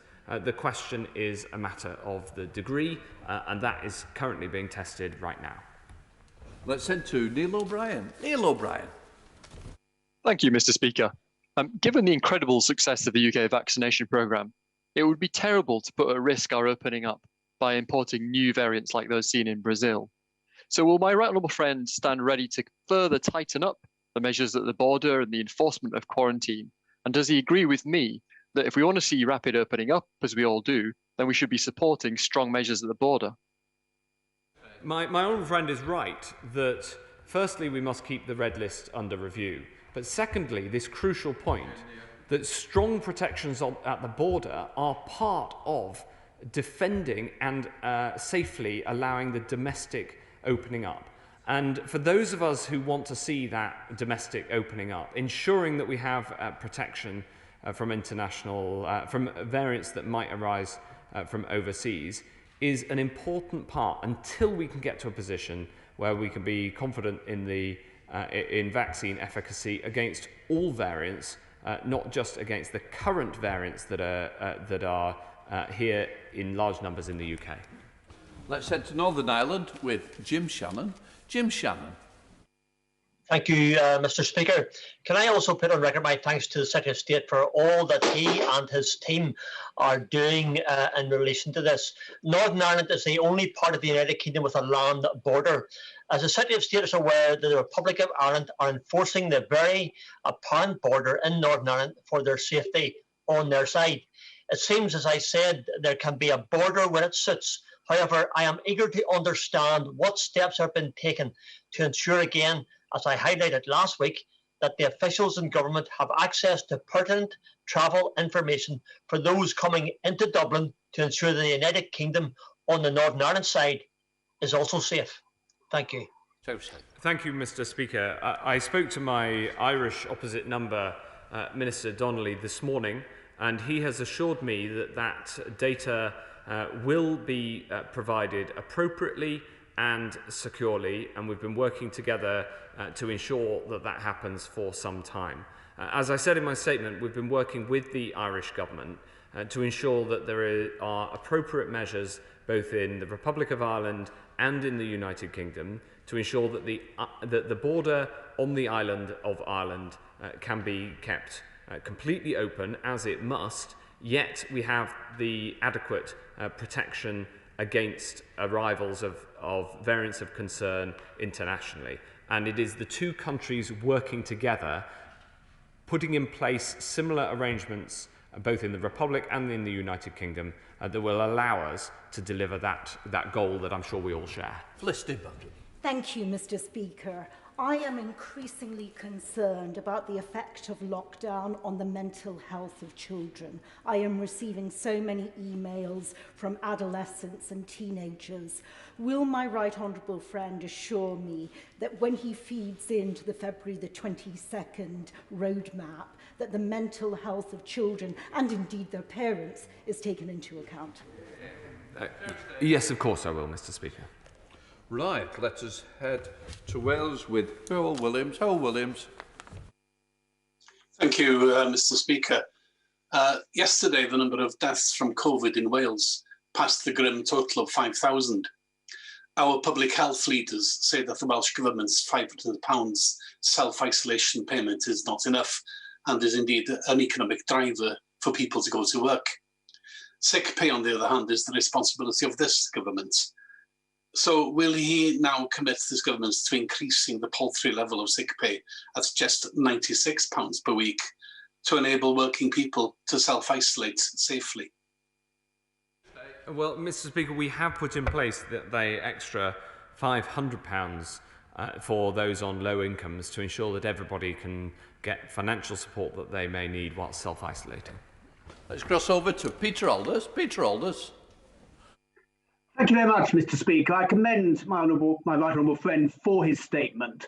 The Norfolk and Waveney CCG, local NHS staff and volunteers are to be commended for rising to a challenge which on Sunday resulted in 1,000 people being vaccinated at Kirkley Mill in Lowestoft in very difficult weather conditions. There is a plan to significantly increase the number of daily vaccinations for more sites. And so that this can be delivered, can my right honourable friend confirm that there will be a consistent and increased supply of vaccines and that the initial difficulties that some people have experienced with the national online booking system will be ironed out? Yes, absolutely. I want to thank everybody across Norfolk and Waveney for the work they've been doing to roll out this vaccine.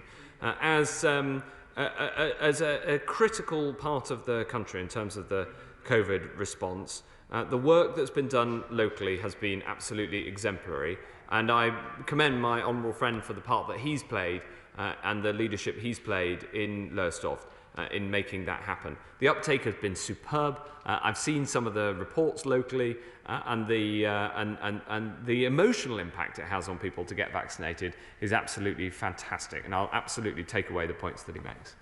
Let's head up to Yorkshire with Judith Cummins. Judith Cummins. Thank you, Mr. Speaker. Despite assurances by the Secretary of State and the Minister, it is now clear that the newly imposed NHS dentistry targets are in fact actively undermining patient access to urgent treatments during the pandemic, as I warned they would. Last week, a whistleblower at the UK's largest dental chain with over 600 practices, My Dentist, sent me an internal memo that advised them to prioritise routine checkups over treatments in order to meet the new targets.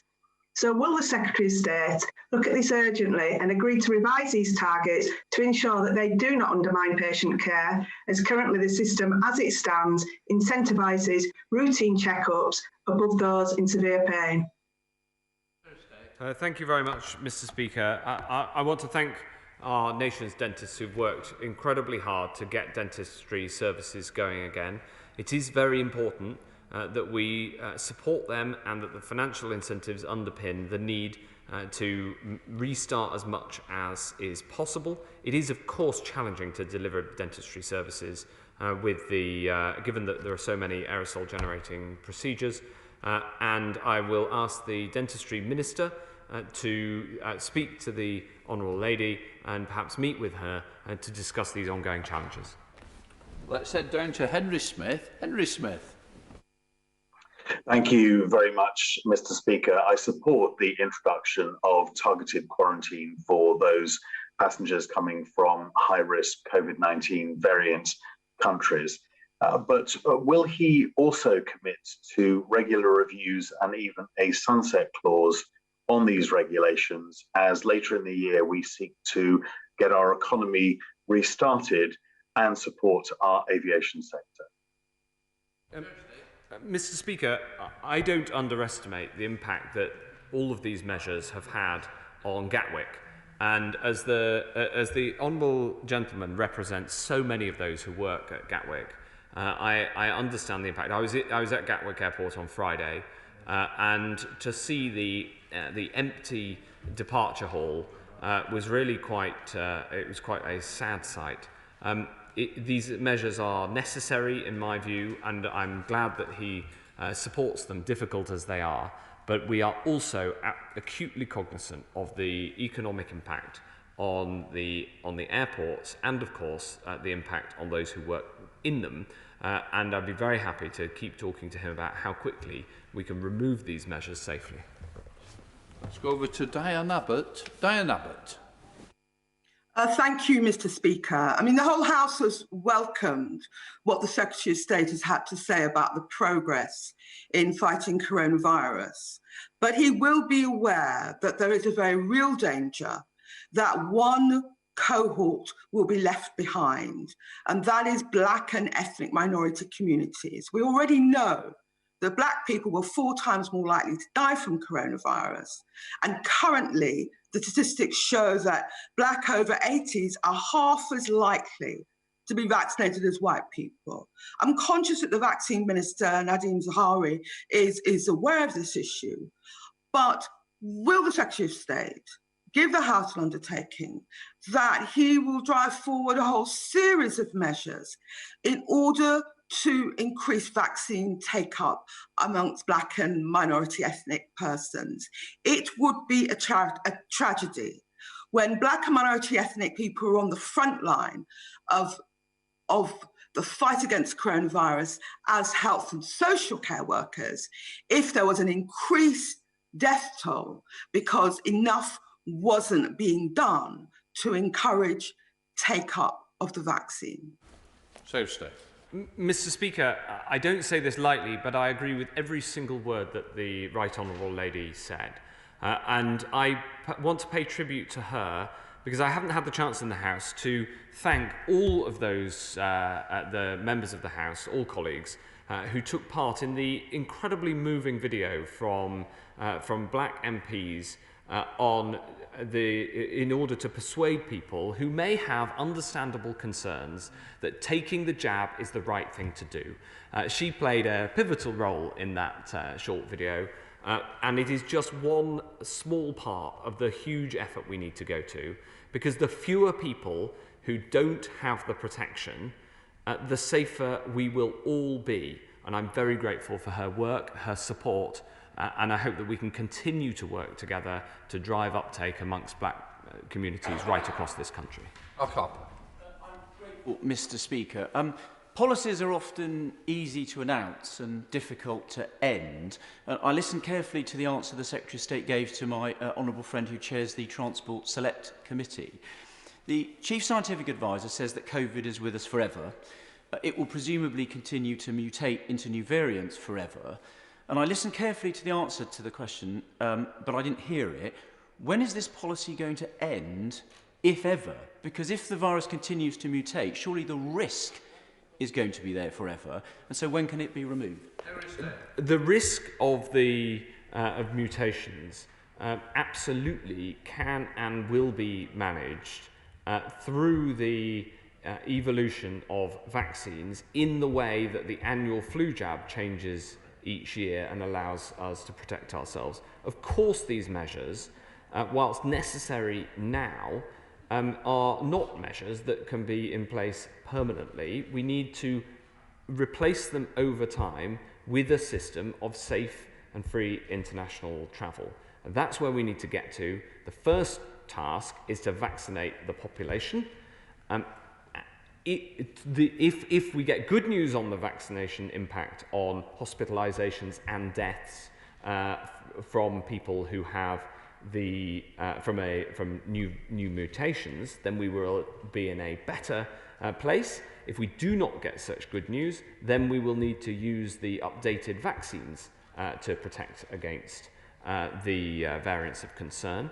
The scientists inform and advise me that there are repeatedly, independently around the world, mutations of the same type in the E484K area of the virus, as mentioned by the honourable gentleman opposite.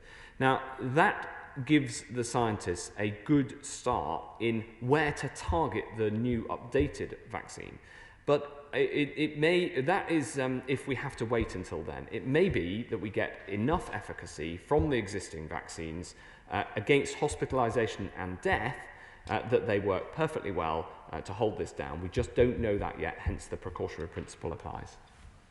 Let's head to Luton with Rachel Hopkins. Rachel Hopkins. Thank you, Mr. Speaker. It's hugely important that we keep progressing with tackling the virus and vaccinations. However, last week I heard from the Catch Up with Cancer campaign, whose research indicates it would take cancer services working at 120% capacity for 2 years to catch up with the existing backlog. So I'm very concerned that the Cancer Recovery Task Force lacks sufficient resources and scope to achieve restoration of services and to tackle the backlog.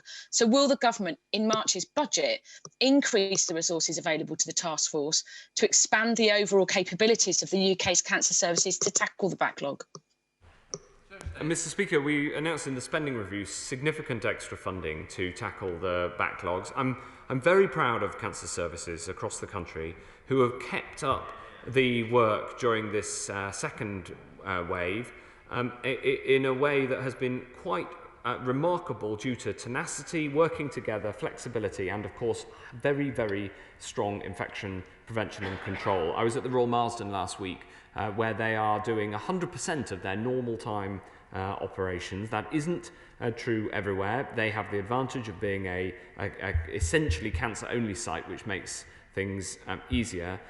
So I would say that the thrust of her question is right, that we absolutely must catch up on the cancer backlog. But I'm optimistic because people have worked so hard in oncology to keep cancer services going. And as the number of COVID patients comes down, so we must ensure that the backlog is worked through. William Bragg. Thank you, Mr. Speaker. And can I pay tribute to everybody in Stockport who's part of the massive vaccination effort, which is going so well as it is indeed across the rest of the country. Well, can I ask my right honourable friend this question? The original purpose of lockdown was to keep hospitals from falling over and to reduce hospitalisations. So if that is achieved through a vaccination programme, is it now the government's intention to use the level of virus in circulation, the number of cases in the population, as a determination as when to ease lockdown? No, the Prime Minister set out the 4 conditions that need to be met, and he'll be saying more about this on the 22nd of February. Let's head to Clive Efford. Clive Efford. I'd like to add my congratulations to all those involved in the rollout of the vaccine, particularly those in my local area who've been working non-stop. But can I ask the Secretary of State to say something about international cooperation, particularly in identifying new variants and assisting those countries in stopping their transmission? What discussions are there with the World Health Organization and others to ensure that we are keeping track of new variants as much as is practicably possible? This is a critical question. There's 3 things that I'd point to. The first is that we have put in place the new variant assessment platform, which uses our genomic capability to be of service to countries that don't have that capability, to be able to identify variants and to sequence samples if that's needed. The second is working with the World Health Organization to ensure that their library of variants is as up to date as possible. And of course, it's from that work, the assessment of what the appropriate updates to any vaccine is necessary must flow, and that's how it works with flu. That system is nascent but incredibly important, and I'm grateful to the World Health Organization for the work they've done on it so far, and we need to go further. And the third is that the measures put in place today by testing every international arrival, given the nature of the UK, even in these tough times as an international hub, means that we will, where we spot positives, be able to then sequence them and therefore be able to gather the sequences of coronavirus from around the world. And so the announcements today will directly help us to address the question of where variants of concern are arising and therefore help the international efforts to tackle them. Let's head to Staffordshire with Aaron Bell. Aaron Bell. Thank you, Mr. Speaker, and I thank the Secretary of State for his statement, and I join him in praising everyone involved in the vaccine rollout. It's going incredibly well in Newcastle under Lyme, and in Staffordshire we've just passed 200,000 vaccinations given. Brilliant scientists in the UK and around the world have delivered us these vaccines at an unprecedented pace, and I welcome the news they're now working on new versions of them against variants. However, if we were to embrace even faster methods for evaluating the efficacy of vaccines, such as challenge trials, we could potentially speed up that process even further. Given the enormous economic cost of lockdowns, every month counts, and I think this should prompt the whole world to re-evaluate our standard methodology for approving vaccines. So could my right honourable friend set out what steps he is taking to allow new varieties of vaccines to be developed as quickly as possible if they prove to be required? Yes, Mr. Speaker, we don't rule out challenge studies at all, and we're working with Oxford University on such an approach. And more broadly, I am up for considering anything that can ensure that a vaccine can safely be brought to bear and to support this effort as fast as possible. I would, though, caution against undue pessimism in this space, because the MHRA has done an amazing job at maintaining very strong safety and efficacy requirements whilst speeding up every process and constantly challenging the critical path to vaccine approval and asking how it can be sped up whilst maintaining that very, very high standards that they should expect. They are continuing to do that work with potential iterations of the vaccine to ensure that the level of assuredness is appropriate and that the degree of checks that an iteration needs to go through is appropriate to the degree of difference from the original vaccine. For instance, in flu, you don't need to go through the full clinical trials process because the underlying platform is known to be safe. You need to demonstrate clinical efficacy, and it's that sort of flexible yet rigorous thinking that the MHRA should be very proud of. Stephanie Peacock. Thank you, Mr. Speaker. People are at home with the windows closed and the heating on. These are potential conditions for carbon monoxide poisoning, which has very similar symptoms to that of COVID-19. So can I ask what the government is doing to enforce legislation on this issue and make the public aware of this silent killer? Madam Deputy Speaker, the Honourable Lady raises a very important point, which is taken into account in the work that we're doing to push forward high-quality ventilation, which is good for tackling carbon monoxide poisoning and also for trying to reduce the risk of the spread of COVID. Now we go to Wellingborough. Peter Bone. Thank you, Madam Deputy Speaker. And could I start by thanking the Secretary of State, the hard-working Secretary of State, for yet again coming to the House and updating us on the COVID situation. We have a particular problem in Northamptonshire with COVID infections. We just cannot get them down. In Wellingborough, we are 25% above the national average. In Kettering, we are 50% above the national average. And in Corby, we are more than double the national average and have the highest infection rate in the country. I wonder whether the Secretary of State has given any consideration to the mass testing of Northamptonshire so we can get infections down, rather as happened in Liverpool. Madam Deputy Speaker, I'm aware of and also worried about the continued high rates of infections in Northants, which hasn't had a particularly bad pandemic thus far, but now at this point seems to have a stubbornly high infection rate, and I'm absolutely up for all measures which might help to get it down, including mass testing, and I will take that idea away, work with it with colleagues, and then return to the Honourable Gentleman and his Northants colleagues with a proposal. Now we go to Jonathan Edwards. Diolch, Madam Deputy Speaker. The pandemic has been particularly difficult for those with a weak immune system. I therefore welcome that UKRI have provided funding to support research on vaccine responses in groups of immune-suppressed individuals, such as high-risk cancer patients. When does the Secretary of State expect that JCVI will have enough data to develop a vaccine protection strategy for immunosuppressed individuals, which details whether any specific vaccine is preferred for this cohort? Yes, this is a very important consideration. For those for whom the vaccine is clinically inappropriate, clearly the single most important thing is that everybody else gets the vaccine, because that's what can best keep them safe. So when we say that the vaccine is good for you and good for others, that includes those who are clinically unable to take the vaccine to protect themselves. So everybody around them needs to take the vaccine in order to protect them. More broadly, that work is underway, and I will ask the Deputy Chief Medical Officer to write to the Honourable Gentleman in order to set out the precise clinical details. Now we go to Derbyshire. Heather Wheeler. Thank you very much, Madam Deputy Speaker. I thank my right honourable friend for his statement. Having so many constituents working in the aviation industry, this is important information. As well as being thankful for the now ramped up provision of vaccine centres in South Derbyshire, how will my right honourable friend ensure that housebound residents receive their jab, as there seems to be gaps in communications between the PCNs, district health services and GP surgeries, leaving my constituents unsure?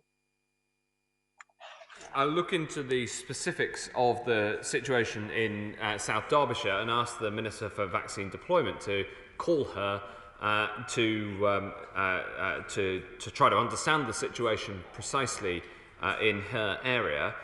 It is absolutely the responsibility of PCNs to deliver vaccines to the housebound. It is that is working in most parts of the country. I hadn't heard of any concerns in South Derbyshire, but it is obviously incredibly important because these are some of the most vulnerable people to COVID in the country.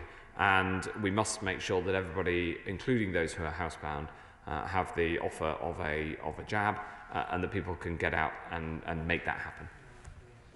Now we go to Ayrshire. Patricia Gibson. Thank you, Madam Deputy Speaker. New border restrictions to safeguard us from COVID will, of course, mean a reduction in the amount of travel into the UK, which will, of course, cause further harm to aviation and travel firms. Can the Secretary of State update us on the progress and give us more details about the ongoing Cabinet discussions regarding specific support for aviation and travel firms in the light of these additional measures? Yes, we don't underestimate the impact of these measures on the travel and aviation industries. My right honourable friend, the Transport Secretary, is leading those discussions, as he has done throughout, because it is incredibly important that people get the right level of support. But it also comes to the point that my right honourable friend, the member for the Forest of Dean, said, which is we need to ensure that we go into these measures with a plan for how we come out of them into a set of secure international travel arrangements so that people can get moving again. Jonathan Gullis. Thank you, Madam Deputy Speaker. In Stoke-on-Trent, Kidsgrove and Talk, I've seen firsthand, whilst volunteering at the mass vaccination centre in Tunstall, the incredible effort of our local NHS heroes getting jabs into the arms of up to 1,000 people each day. This is important as the Royal Stoke University Hospital has been under tremendous pressure in critical care, dealing with capacity 220% above their usual averages. So will my right honourable friend thank the local health and care heroes across Stoke-on-Trent, Kidsgrove and Talk, and give assurance that we will get increased vaccine doses as the supply of it increases? Yes, absolutely. I think the effort in Stoke has been absolutely magnificent, and I follow it particularly closely, Madam Deputy Speaker, because for all the times that I come to this chamber, and it is normally at least once a week, I'm always grilled by a colleague from Stoke about the performance in Stoke. And I've been looking at it recently. I think across Stoke, both in the hospital, the GPs and the pharmacies have been doing a magnificent job in the vaccination effort. And I'm grateful to my honourable friend for his leadership locally in promoting uptake. And now we go to Leeds. Hilary Benn. Thank you very much, Madam Deputy Speaker. Given the evidence that some of the new variants of COVID are much more transmissible, the RCN and the BMA have raised concerns about whether current PPE guidance is adequate. And it has been reported that some hospitals are offering staff high-grade PPE, for example, FFP3 masks, while others are not, which means unequal levels of protection depending on where staff work. Can the Secretary of State tell us whether the NHS has reviewed the guidance about the standard of PPE to be provided to all staff when treating COVID-19 pathway, medium and high-risk patients? Yes, I asked for specific advice on this when we saw the increased transmissibility of the B1.117 strain, the so-called Kent variant. And this question was reviewed. As he would expect of me, I follow clinical advice on PPE guidance, and the clinical advice remains unchanged. Andrew Griffith. Thank you very much, Madam Deputy Speaker, and may I thank my right honourable friend for coming to the House with his statement today. Would he join me in congratulating the Henfield heroes at Henfield Medical Centre? They've already vaccinated over 1,000 patients who very much appreciated not having to travel 14 miles to the previous clinic in Storrington. And I'm grateful that artificial limits on the number of centres per primary care network have been relaxed in rural areas. Yes, I pay tribute to everybody at the Henfield Health Centre who are doing this incredible work. It's really uplifting being in a health centre. If you haven't been to a vaccination centre as a member of this House, I would highly recommend it because it's such an uplifting experience, and I'm really glad that it's being carried out ever closer to home for people as we expand the number of vaccination sites, which are now over 1,400 across England. Now we go to Cardiff. Kevin Brennan. Thank you, Madam Deputy Speaker. The maximum sentence for lying on your locator form will be 10 years in prison. What will the minimum sanction be for that offence? And the cost of the hotel, including testing and transport, will be £750 for 10 days. Can you give the House an absolute assurance that that represents good value for money to passengers and that there's no undue profiteering? Yes, absolutely. Of course, one of the things that we've been doing in our discussions with hotel groups and others is ensuring value for money as much as possible for passengers, and hence we've managed to get the cost down to £1,750 for an individual travelling in a room alone. Sir Desmond Swain. Will he maintain his war aim of protecting the NHS and eschew those siren voices calling for a desired level of infection within the community? If we depart from a level of hospitalisation with which the NHS can cope effectively, we will lose the proper sense of urgency to lift restrictions that are so devastating and costly to us all. Well, he's right to raise the issue of the level of hospitalisations as one of the key factors and conditions for exit, as set out by the Prime Minister. The good news is that number of people in hospital with COVID is now falling. It is still higher than either at the April peak or at the November peak. The challenge in terms of the number of cases is that when cases are very high, you are more likely to get a new variant, but thankfully cases are coming down very sharply too. We now go to Yvette Cooper. Thank you, Madam Deputy Speaker. Yesterday, the Home Secretary told me in Parliament that 100% compliance checks were now taking place at the border. Yet one passenger arriving at Heathrow yesterday from South Africa via Qatar has reported having no checks on her forms or tests and being just sent on her way through passport e-gates, a problem that I raised with the Prime Minister almost a month ago. Travellers have reported throughout that the reality is not matching the government's rhetoric. So why, when this is so important, does it appear that the most basic checks are still not happening? The Home Secretary is looking into this individual case, and the measures that we announced today further strengthen the enforcement to make sure that the rules that are currently in place are enforced more strongly, and indeed that we have brought in a new system of rules to strengthen the safeguards at our border yet further. We now go to Bridgend. Dr. Jamie Wallace. Thank you very much, Madam Deputy Speaker. Could I also just say a huge thank you to everyone on the front line working hard on the vaccine rollout in Bridgend and Porthcawl. But when it comes to dealing with the transmission of the South African variant, could my right honourable friend set out what steps he is taking on surge testing so we can gather more information and effectively monitor any further community transmission? Yes, when we see the community transmission of a variant of concern, then we send in extra testing and the sequencing of all the positives to try to find any other variant of concern nearby. So that means going door to door to offer testing.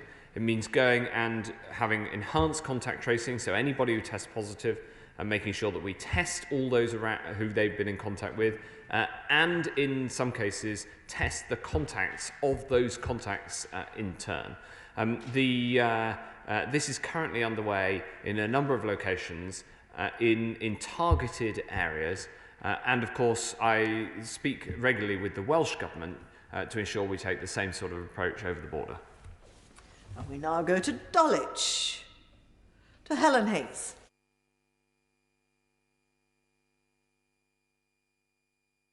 We have a problem on the,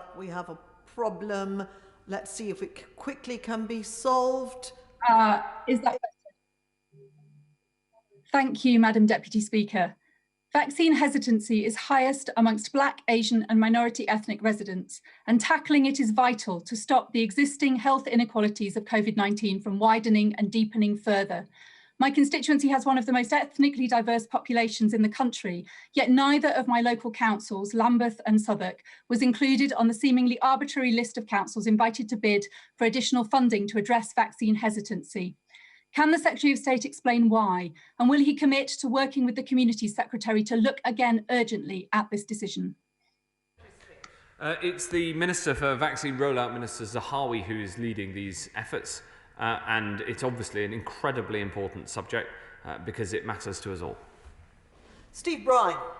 State said earlier that the virus treats us all the same, which is of course quite right. And sadly, it doesn't go easy on those who don't take up the offer of a vaccine. So can I ask my right honourable friend what his thinking is if, despite all the excellent work going on to support the vaccine hesitant, and there is lots of it, we have fellow citizens not protected? And will he confirm that such a personal decision cannot impact on the ultimate release of our society and our economy? Well, we're not proposing to mandate vaccination partly for the reasons that he sets out. And anyway, vaccine take-up has been really very high and much higher than expected, which is terrific. And in fact, in the international surveys, the UK now, in the latest surveys I've seen, the UK now has the highest enthusiasm for taking the vaccine, up from about 5th a couple of months ago. Our attitude and our tone and our communications throughout have been purposefully entirely positive about why it is good for you, why it's good for your community, and how people like you are taking the vaccine. And I want to praise the Government Communications Service and NHS England and local councils who've worked so hard on this to drive vaccine take-up as high as it has been. And now we go to Lewisham. Vicky Foxcroft. Thank you, Madam Deputy Speaker. To date, government communication with the 2.2 million people who have been shielding on and off for almost a year has been poor. On their behalf, I ask the Secretary of State a very simple question today. Will it be safe to stop shielding after they've received their second dose of the vaccine?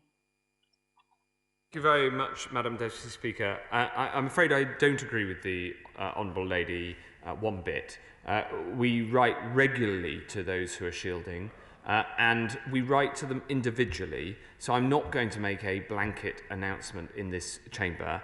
We're going to communicate carefully and individually with people who are on the shielded patient list. It is too sensitive to play politics with. And now we go to Pinner. David Simmons. Madam Deputy Speaker, may I commend my right honourable friend on his decision to fund the local authorities of Harrow and Hillingdon, which serve my constituency, to reach out to people who may be reluctant to come forward and get their vaccine.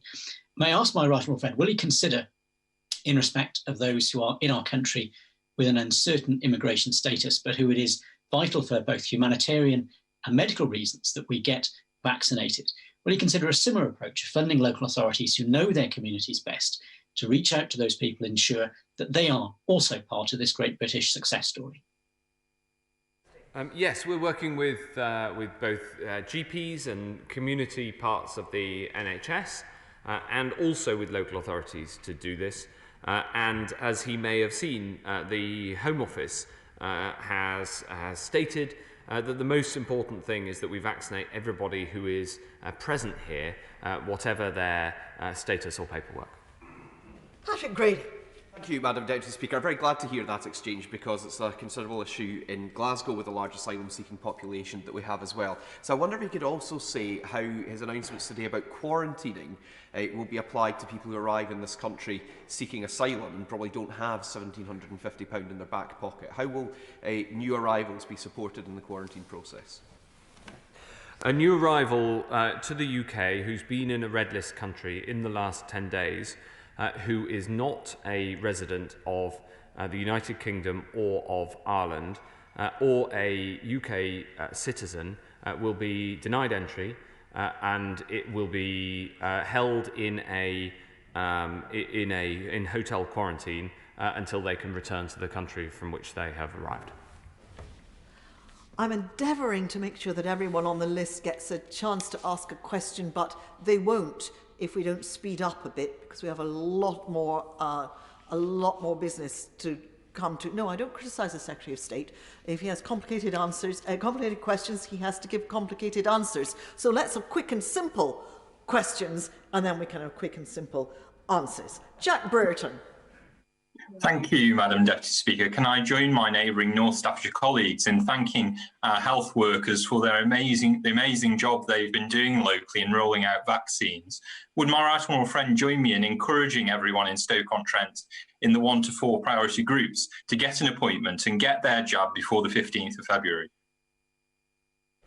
Yes, Stoke-on-Trent has again, Madam Deputy Speaker, been represented in this discussion so ably and effectively, and everybody across Stoke deserves praise for the work that they're doing, driving up vaccination rate, because the higher the vaccination rate, the quicker and more safely we can all come out of this together. And now we go to Rhondda. Chris Bryant. Thank you very much, Madam Deputy Speaker. The rollout of the vaccine programme has been absolutely commendable, brilliant, well done. And locally, it's been really encouraging to see the mass vaccination centres working alongside the GP surgeries. But I'm really worried that from this Friday onwards, all the mass vaccination centres locally will have to close because there won't be any more Pfizer vaccine apart from for the delivery of second doses. And that won't start for another fortnight. On top of that, the number of AstraZeneca doses available locally will fall from 24,000 a week to 8,000 a week. So I'm really worried that the next cohort of people are not going to get their vaccinations soon. Is there anything the Secretary of State can do to make sure that we get more vaccines locally by this weekend? I'm not aware of the closure of any vaccination centres. Of course, it's a matter for the Welsh Government if they're going to close vaccination centres. But I speak to the Welsh Health Minister regularly, and this hasn't been raised as an issue of concern. Supply is, of course, the rate-limiting factor, as it has been throughout the rollout. Supply continues. We do have to start ensuring that we have those second jabs ready for people to get their second jab.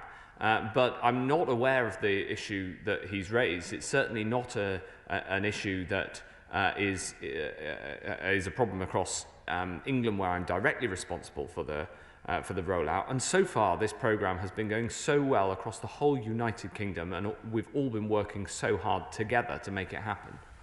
Sir Edward Lee. In warmly welcoming what the Secretary of State has said today, I think the question I've got to ask many people is, why didn't we do this over a year ago? You know, we are an island. If we'd done what the Australians and New Zealanders have done, perhaps we wouldn't have had to close our schools all this time. So I'm saying this to support the Secretary of State. When he's locked in cabinet discussions with people who say we've got to protect the travel industry or the aircraft industry, let's have tough quarantine regimes like Australia and New Zealand. Let's have tough, enforced local lockdowns like China. Let's get a grip on this rather than just saying that it's more important to keep the travel industry open rather than our schools. Secretary of State. Well, I'm very grateful for the support from my right honourable friend in the way that he puts it. I have been talking to my Australian counterpart about the approach that they take, not least because their hotel quarantine has now been in place for some time. And the central point that he makes is that once we get cases down through both the measures now and then the vaccine here to keep them down, then a tough borders policy can help to keep us free domestically. And I think that's a very important part of this consideration. And so to Liverpool, to Kim Johnson. Thank you, Madam Deputy Speaker. Can I start by paying tribute to all organisations in Liverpool working on the front line to manage this pandemic? Now, does the Secretary of State believe the government is following its own guidance and making over 2,000 DVLA workers physically attend the workplace for non-essential work? Processing provision applications while driving lessons are not possible under current restrictions. And would he agree with me that no one is safe until we are all safe? Thank you, Madam Deputy Speaker. Well, I know my right honourable friend, the Transport Secretary, has looked into the issue that she raises about DVLA, and I know that Public Health Wales have been involved in advising DVLA, which of course is based in Swansea. Wimbledon. Stephen Hammond. Thank you, Madam Deputy Speaker. Can I congratulate my right honourable friend and all those in the local health service and volunteers rolling out the successful vaccine programme in Wimbledon. I agree we have a part to play, and I agree that we need effective border security. But my right honourable friend said earlier that new variants could emerge anywhere. So could he allay my concerns that our efforts might not be better spent on ensuring effective, rigorous and enforced home quarantine for all, rather than setting up a hotel regime which will only protect against red list countries? Well, the rigour and the security of both the home quarantine and the hotel quarantine are important, and it's a matter of the degree of risk. And that's why we've attempted to strike this, the balance that we have. But what isn't in balance is the need for rigorous quarantine, both from those coming from red list countries and those coming from all other countries who quarantine at home. It is important that that takes place, whether it's at home or in a hotel, and hence the stronger enforcement measures. And now we go to Barbara Keeley. Thank you, Madam Deputy Speaker. One of my constituents is a long-term inpatient in the spinal injuries unit at Southport Hospital. He is 70 years old and is tetraplegic. Despite there being COVID cases on the ward, he has not yet received a vaccine, and staff tell his partner they have no idea when they will be able to offer one to him. Vulnerable patients in units like this may be there for months or years. So can the Secretary of State set out what he is doing to ensure that all long-term inpatients, including my constituent, get the vaccine at the same time as they would if they were an outpatient?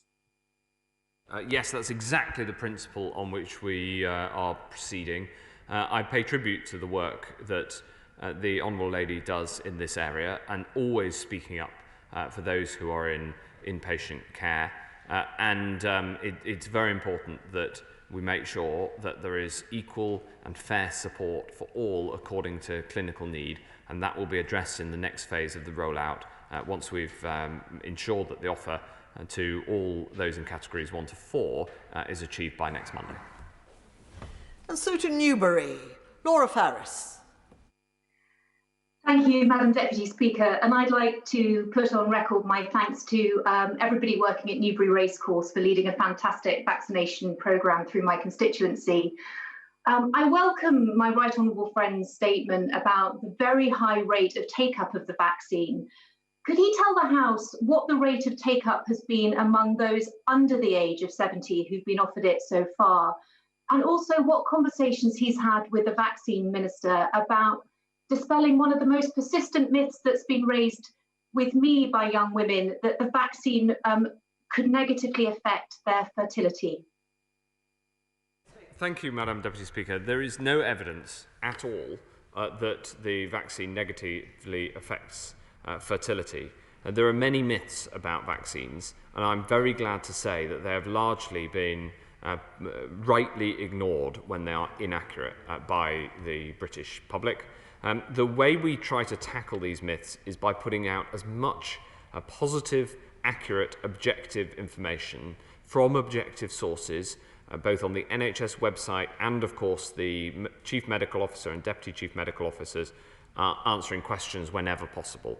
So I'm very glad that she's raised this particular issue, and I will ask one of the Deputy Chief Medical Officers to write to her, and we will publish that letter to provide further reassurance that she asks for. And so to Exeter, Ben Bradshaw. What exactly is his exit strategy from his quarantine policy? Is he, for example, planning airport testing, GPS tracking, and COVID passports like other European countries if we're to avoid the total collapse of our vital travel sector? Thank you. I'd refer to the answer I gave to my right honourable friend earlier, but absolutely testing is a very important part of this, as I set out in the statement. Now to Beaconsfield, to Joy Morrissey. Thank you, Madam Deputy Speaker. I know that my right honourable friend is committed to securing our borders. Will he therefore consider commissioning and funding airlines and airports directly to run these new Department of Health passenger and border restrictions?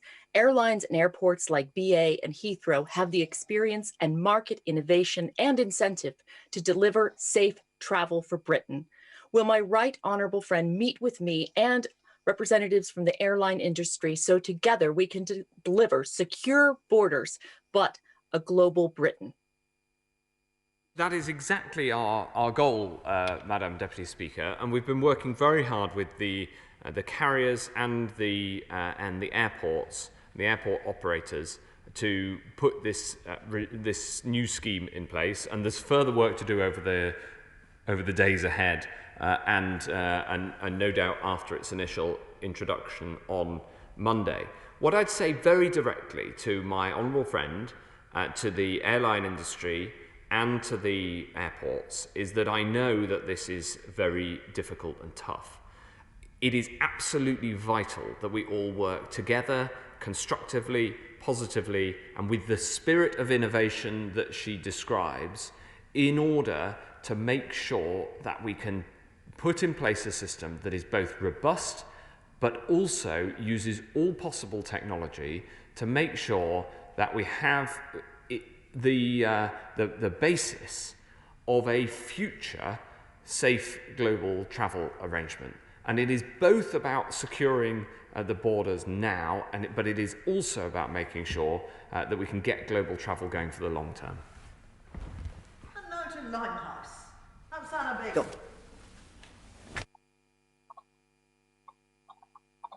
Thank you, Madam Deputy Speaker. Last week, the London Director of Public Health England, Professor Kevin Fenton, said that London's Asian communities have been the hardest hit by the COVID-19 second wave. This is being felt so deeply within my constituency, and I pay tribute to the work of those on the front line in my constituency in helping drive up the vaccine uptake, as well as those on the front line, including those serving in our mortuary and funeral services. I'm sure the Secretary of State can agree that there is a need for the government to learn quickly from the impact of the first and second waves on minority communities. But in order to do so, this must be informed by evidence, especially in order to ensure effectiveness of any vaccine hesitancy strategy. So can the Secretary of State advise whether he and his colleagues will ensure that data on both vaccine rollout as well as mortalities in the second wave will be published regularly in a meaningful format and disaggregated by ethnicity? Thank you. Before I ask the Secretary of State to answer the question, I give notice we ought to be stopping this statement now, but I have 7 more people who wish to get in. Tell them, can you please just cut your bits of paper in half and ask a question, because it's not fair to everybody else. And people who are sitting at home are not getting the atmosphere. We've got to do this quickly. We don't need speeches, just questions. If people take more than 20 seconds, I will cut them off. Secretary of State. The answer, Madam Deputy Speaker, is yes. Thank you. We now go to Peterborough, to Paul Bristow. Thank you. We now go... No, we don't. We go to Rupa Huck. Deputy Speaker, the jury's still out on whether every vaccine can eliminate every COVID variant, but we do know that vitamin D builds immunity to all viruses. So when there's a 4-month free supply that he is promising to the vulnerable, how come nobody's heard of it? Can he commit before the deadline next week to apply that he widely advertises this and the benefits to all Brits? Yes, indeed, I have, and I've written to over 1 million people about the availability of vitamin D, and indeed I know that that offer is being taken up, because there are members of this House who have received their free vitamin D, taken a photograph of it, and sent me the photo. Now to Peterborough, Paul Bristow. Thank you, Madam Deputy Speaker. The ministerial team and our NHS have done a phenomenal job of vaccinating our most vulnerable and our frontline health and social care workers. But my right honourable friend... Order! We've had that bit. We just need the question. Be aware that autistic people and those with learning disabilities are vulnerable to COVID-19. The death rate is 4.1 times higher than the general population. Will the Minister use his influence to make sure the JCVI properly considers the right time for autistic people to be prioritised for vaccination? Yes, I will. The Honourable Gentleman rightly raises a very important subject, and I'll make sure that that is properly taken into account. Now to Upper Ban, to Carla Lockett. Thank you, Madam Deputy Speaker. I thank the Secretary of State for his statement. There will be significant concern amongst the population of Northern Ireland that entry into the UK could continue through Dublin. This puts people in my constituency at additional risk of new variants. Does the Secretary of State agree that this is not behaviour becoming of a good neighbour? In fact, it is quite shameful and irresponsible for the government in the Irish Republic to refuse to share arrivals data with the UK. Furthermore, if this continues, does he agree that the hard border currently being enforced by the Irish Republic, restricting travel from north to south, will also have to be enforced by the PSNI to stop entrance into Northern Ireland from across the border to protect the UK? No, I don't agree with the Honourable Lady, and I want to reassure every one of her constituents and all citizens across Northern Ireland that we're working very closely with the government in Dublin to ensure that data is shared properly and that both governments have an appropriate system to safeguard our borders against the challenges that we face and to allow for the free travel within the common travel area. Chris Green. Speaker, I welcome my right honourable friend's commitment to make a contribution in terms of the understanding of the impact on mental health of children and families to the roadmap on the 22nd of February. Will he commit to publishing that in advance to make sure that parents know that all of their concerns are being addressed and they have an opportunity to make a contribution to it? I will look into the suggestion that my honourable friend makes. And now to St Albans, to Daisy Cooper. Thank you, Madam Deputy Speaker. The head of the government's own test and trace system has admitted that up to 20,000 people per day who are asked to self-isolate are not doing so. Can the Secretary of State please confirm, after 10 months of asking, when he will come up with a plan to fix the isolation system so that those who need to self-isolate have the pastoral and financial support they need to do so? We have put in place that support, £500 for all those on low incomes, so everybody who is asked to self-isolate needs to self-isolate to break the chains of transmission. Robert Goodwill.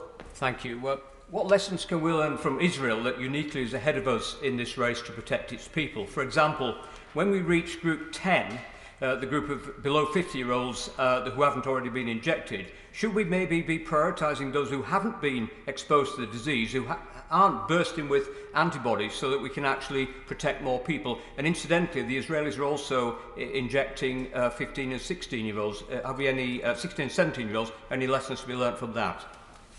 I talk to my Israeli counterpart regularly, and I am impressed by the effort that Israel has delivered on to vaccinate its population. I'm very happy to look into the detailed points that my right honourable friend raises. Now to Brighton, to Caroline Lucas. Thank you very much, Madam Deputy Speaker. Projections show that some countries in the global south will have to wait until 2023 to achieve widespread vaccination because pharmaceutical monopolies are creating artificial restrictions.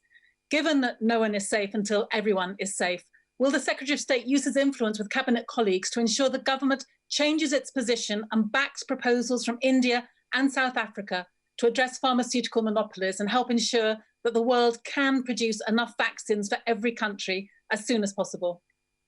Madam Deputy Speaker, the Honourable Lady would get a better hearing if she started on this subject by congratulating AstraZeneca, the British player in this vaccine race, for the fact that it is rolling out its jab with no profit at all. It is doing that in order to be able to vaccinate as many people around the world as fast as possible at an affordable cost. That should be our starting point. There would be no vaccines if it wasn't for the global pharmaceutical industry. I pay tribute to all those working in the pharmaceutical sector. There is no way that we would have these jabs were a policy followed that disparaged the pharmaceutical sector in the way that she proposed, in the way that the Labour manifesto proposed at the last election. Instead, we should come together to support industry, scientists, the NHS and government. It's a massive team effort. And finally, Dr. Luke Evans. For phase 2, will the Health Secretary commit to having mental health workers at national vaccine sites? I will absolutely look into the suggestion that he makes, which is all about making sure that we reach out to people at a moment when everybody is going through a process together, or almost everybody, and I hope it is everybody. So it's a very interesting proposal that I'll take away and hopefully speak to my honourable friend about in the days to come. Thank you very much. There, we did it, and only 7 minutes over time. But I thank everybody for going relatively fast, and especially the Secretary of State, who has answered 60 questions, which is pretty good going. So we now come to the 10-minute rule motion. Peter Kyle. Thank you, Madam Deputy Speaker. I beg to move that leave be given to bring in a bill to make provision about the duties and responsibilities of the Victim Commissioner and about the Victims Code, to make provision about the rights of victims of persistent antisocial behaviour, to require local police forces to prepare victim services plans and take steps in connection with victim representative bodies, to establish a duty to report suspected child exploitation by those working in regulated activities, to establish a right of appeal by victims against a decision to cease criminal investigation, to make provision for reviews of open and reopened homicide cases, to make provision for the court procedures relating to vulnerable victims and witnesses, and for connected purposes. Madam Deputy Speaker, there is agreement across the House that victims of crime should be more empowered and better supported. Indeed, I should recognise that the current Justice Secretary has promised to deliver a bill of his own. So did his predecessor, and so too did his predecessor's predecessor. They were promises to Parliament, but promises were also made to the public. The last 3 Tory manifestos pledged a law for victims.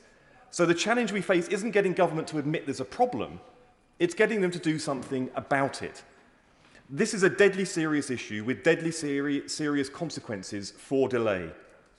In the time that's passed since the Tories first promised a victims bill, there have been 1 million sexual offences, 350,000 rapes. Because of the broken promises of this government, none of those victims of terrible crime benefited from the statutory rights that they had been promised. We know a bill is on the government's to-do list, but it is not on their priority list. It is for Labour, which is why we've produced a bill for us today. Its origins lie in the work undertaken by Claire Waxman, the Victims Commissioner for London, and my right honourable friend, the member for Holborn and St Pancras.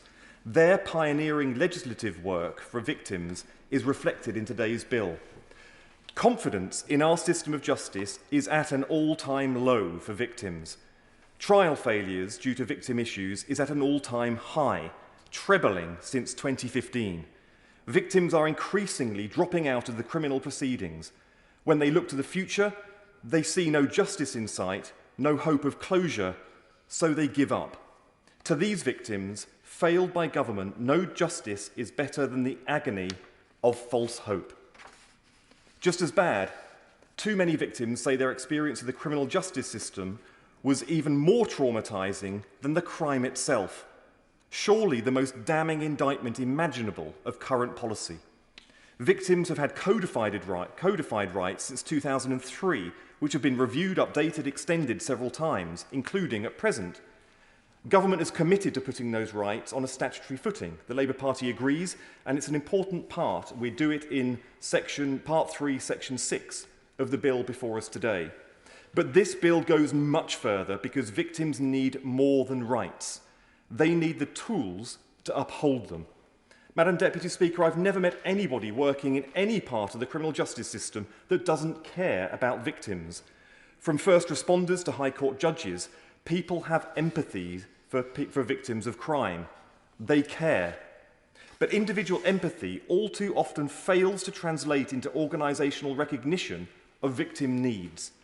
The people aren't the problem, but the system is, and perverse incentives run through it like letters in a stick of rock. By giving power that matters to victims, modernising our justice system to reflect the value and needs of victims, and inserting consequence for failure into the system, this bill makes victims unignorable.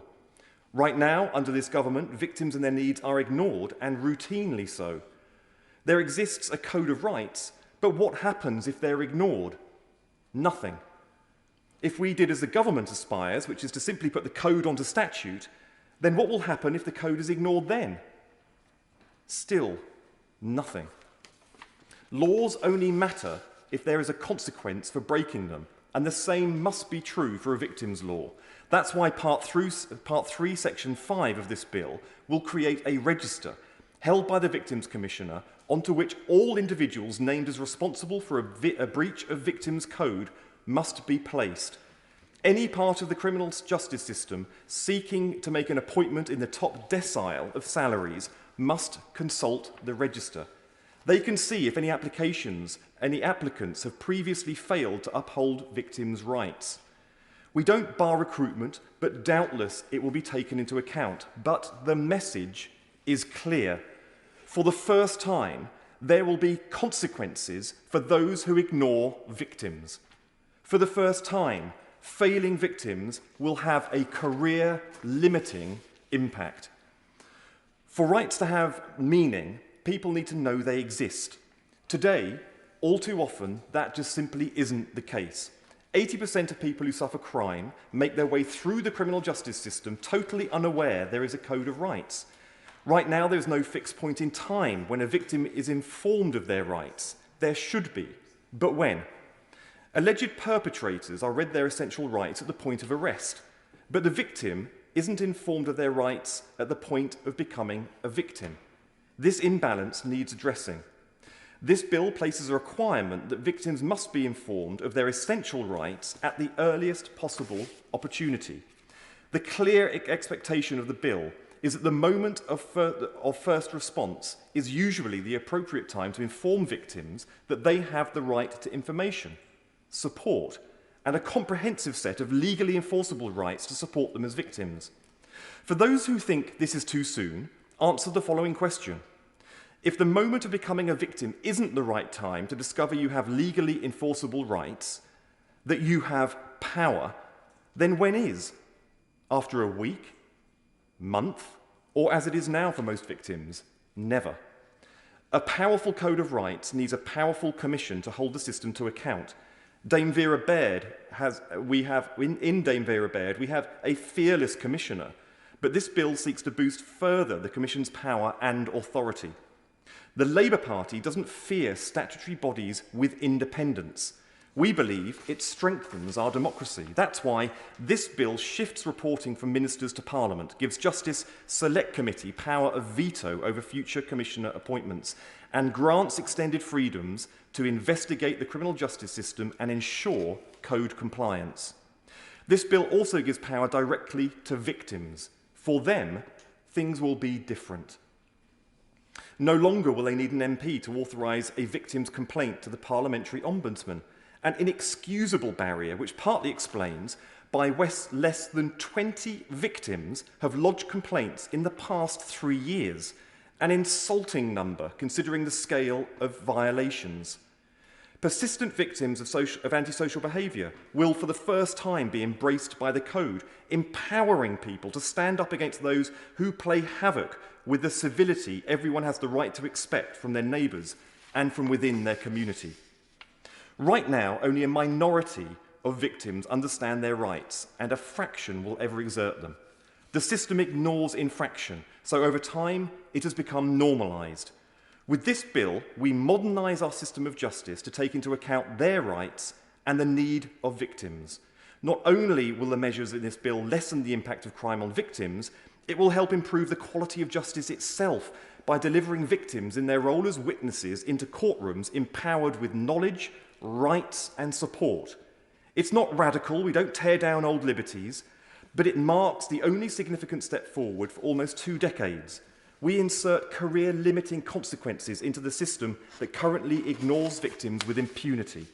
We empower victims with the knowledge of their rights from the moment they become victims.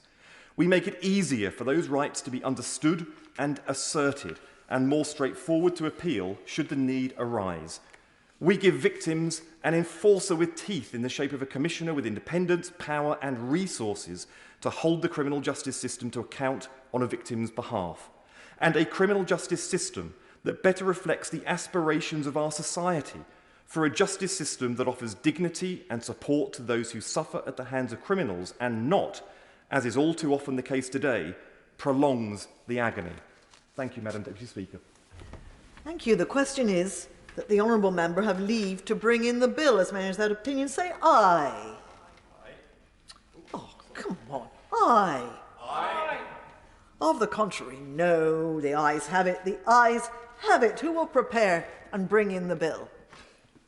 Keir Starmer, Angela Rayner, David Lammy, Nick Thomas-Symonds, Rachel Reeves, Valerie Vaz, Nick Brown, Jess Phillips, Holly Lynch, Wes Streeting, Yvette Cooper and myself, Madam Deputy Speaker.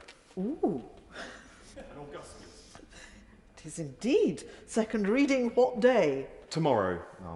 Tomorrow. I will now briefly suspend the House for 3 minutes in order that the Chamber can be prepared for the next item of business. Order.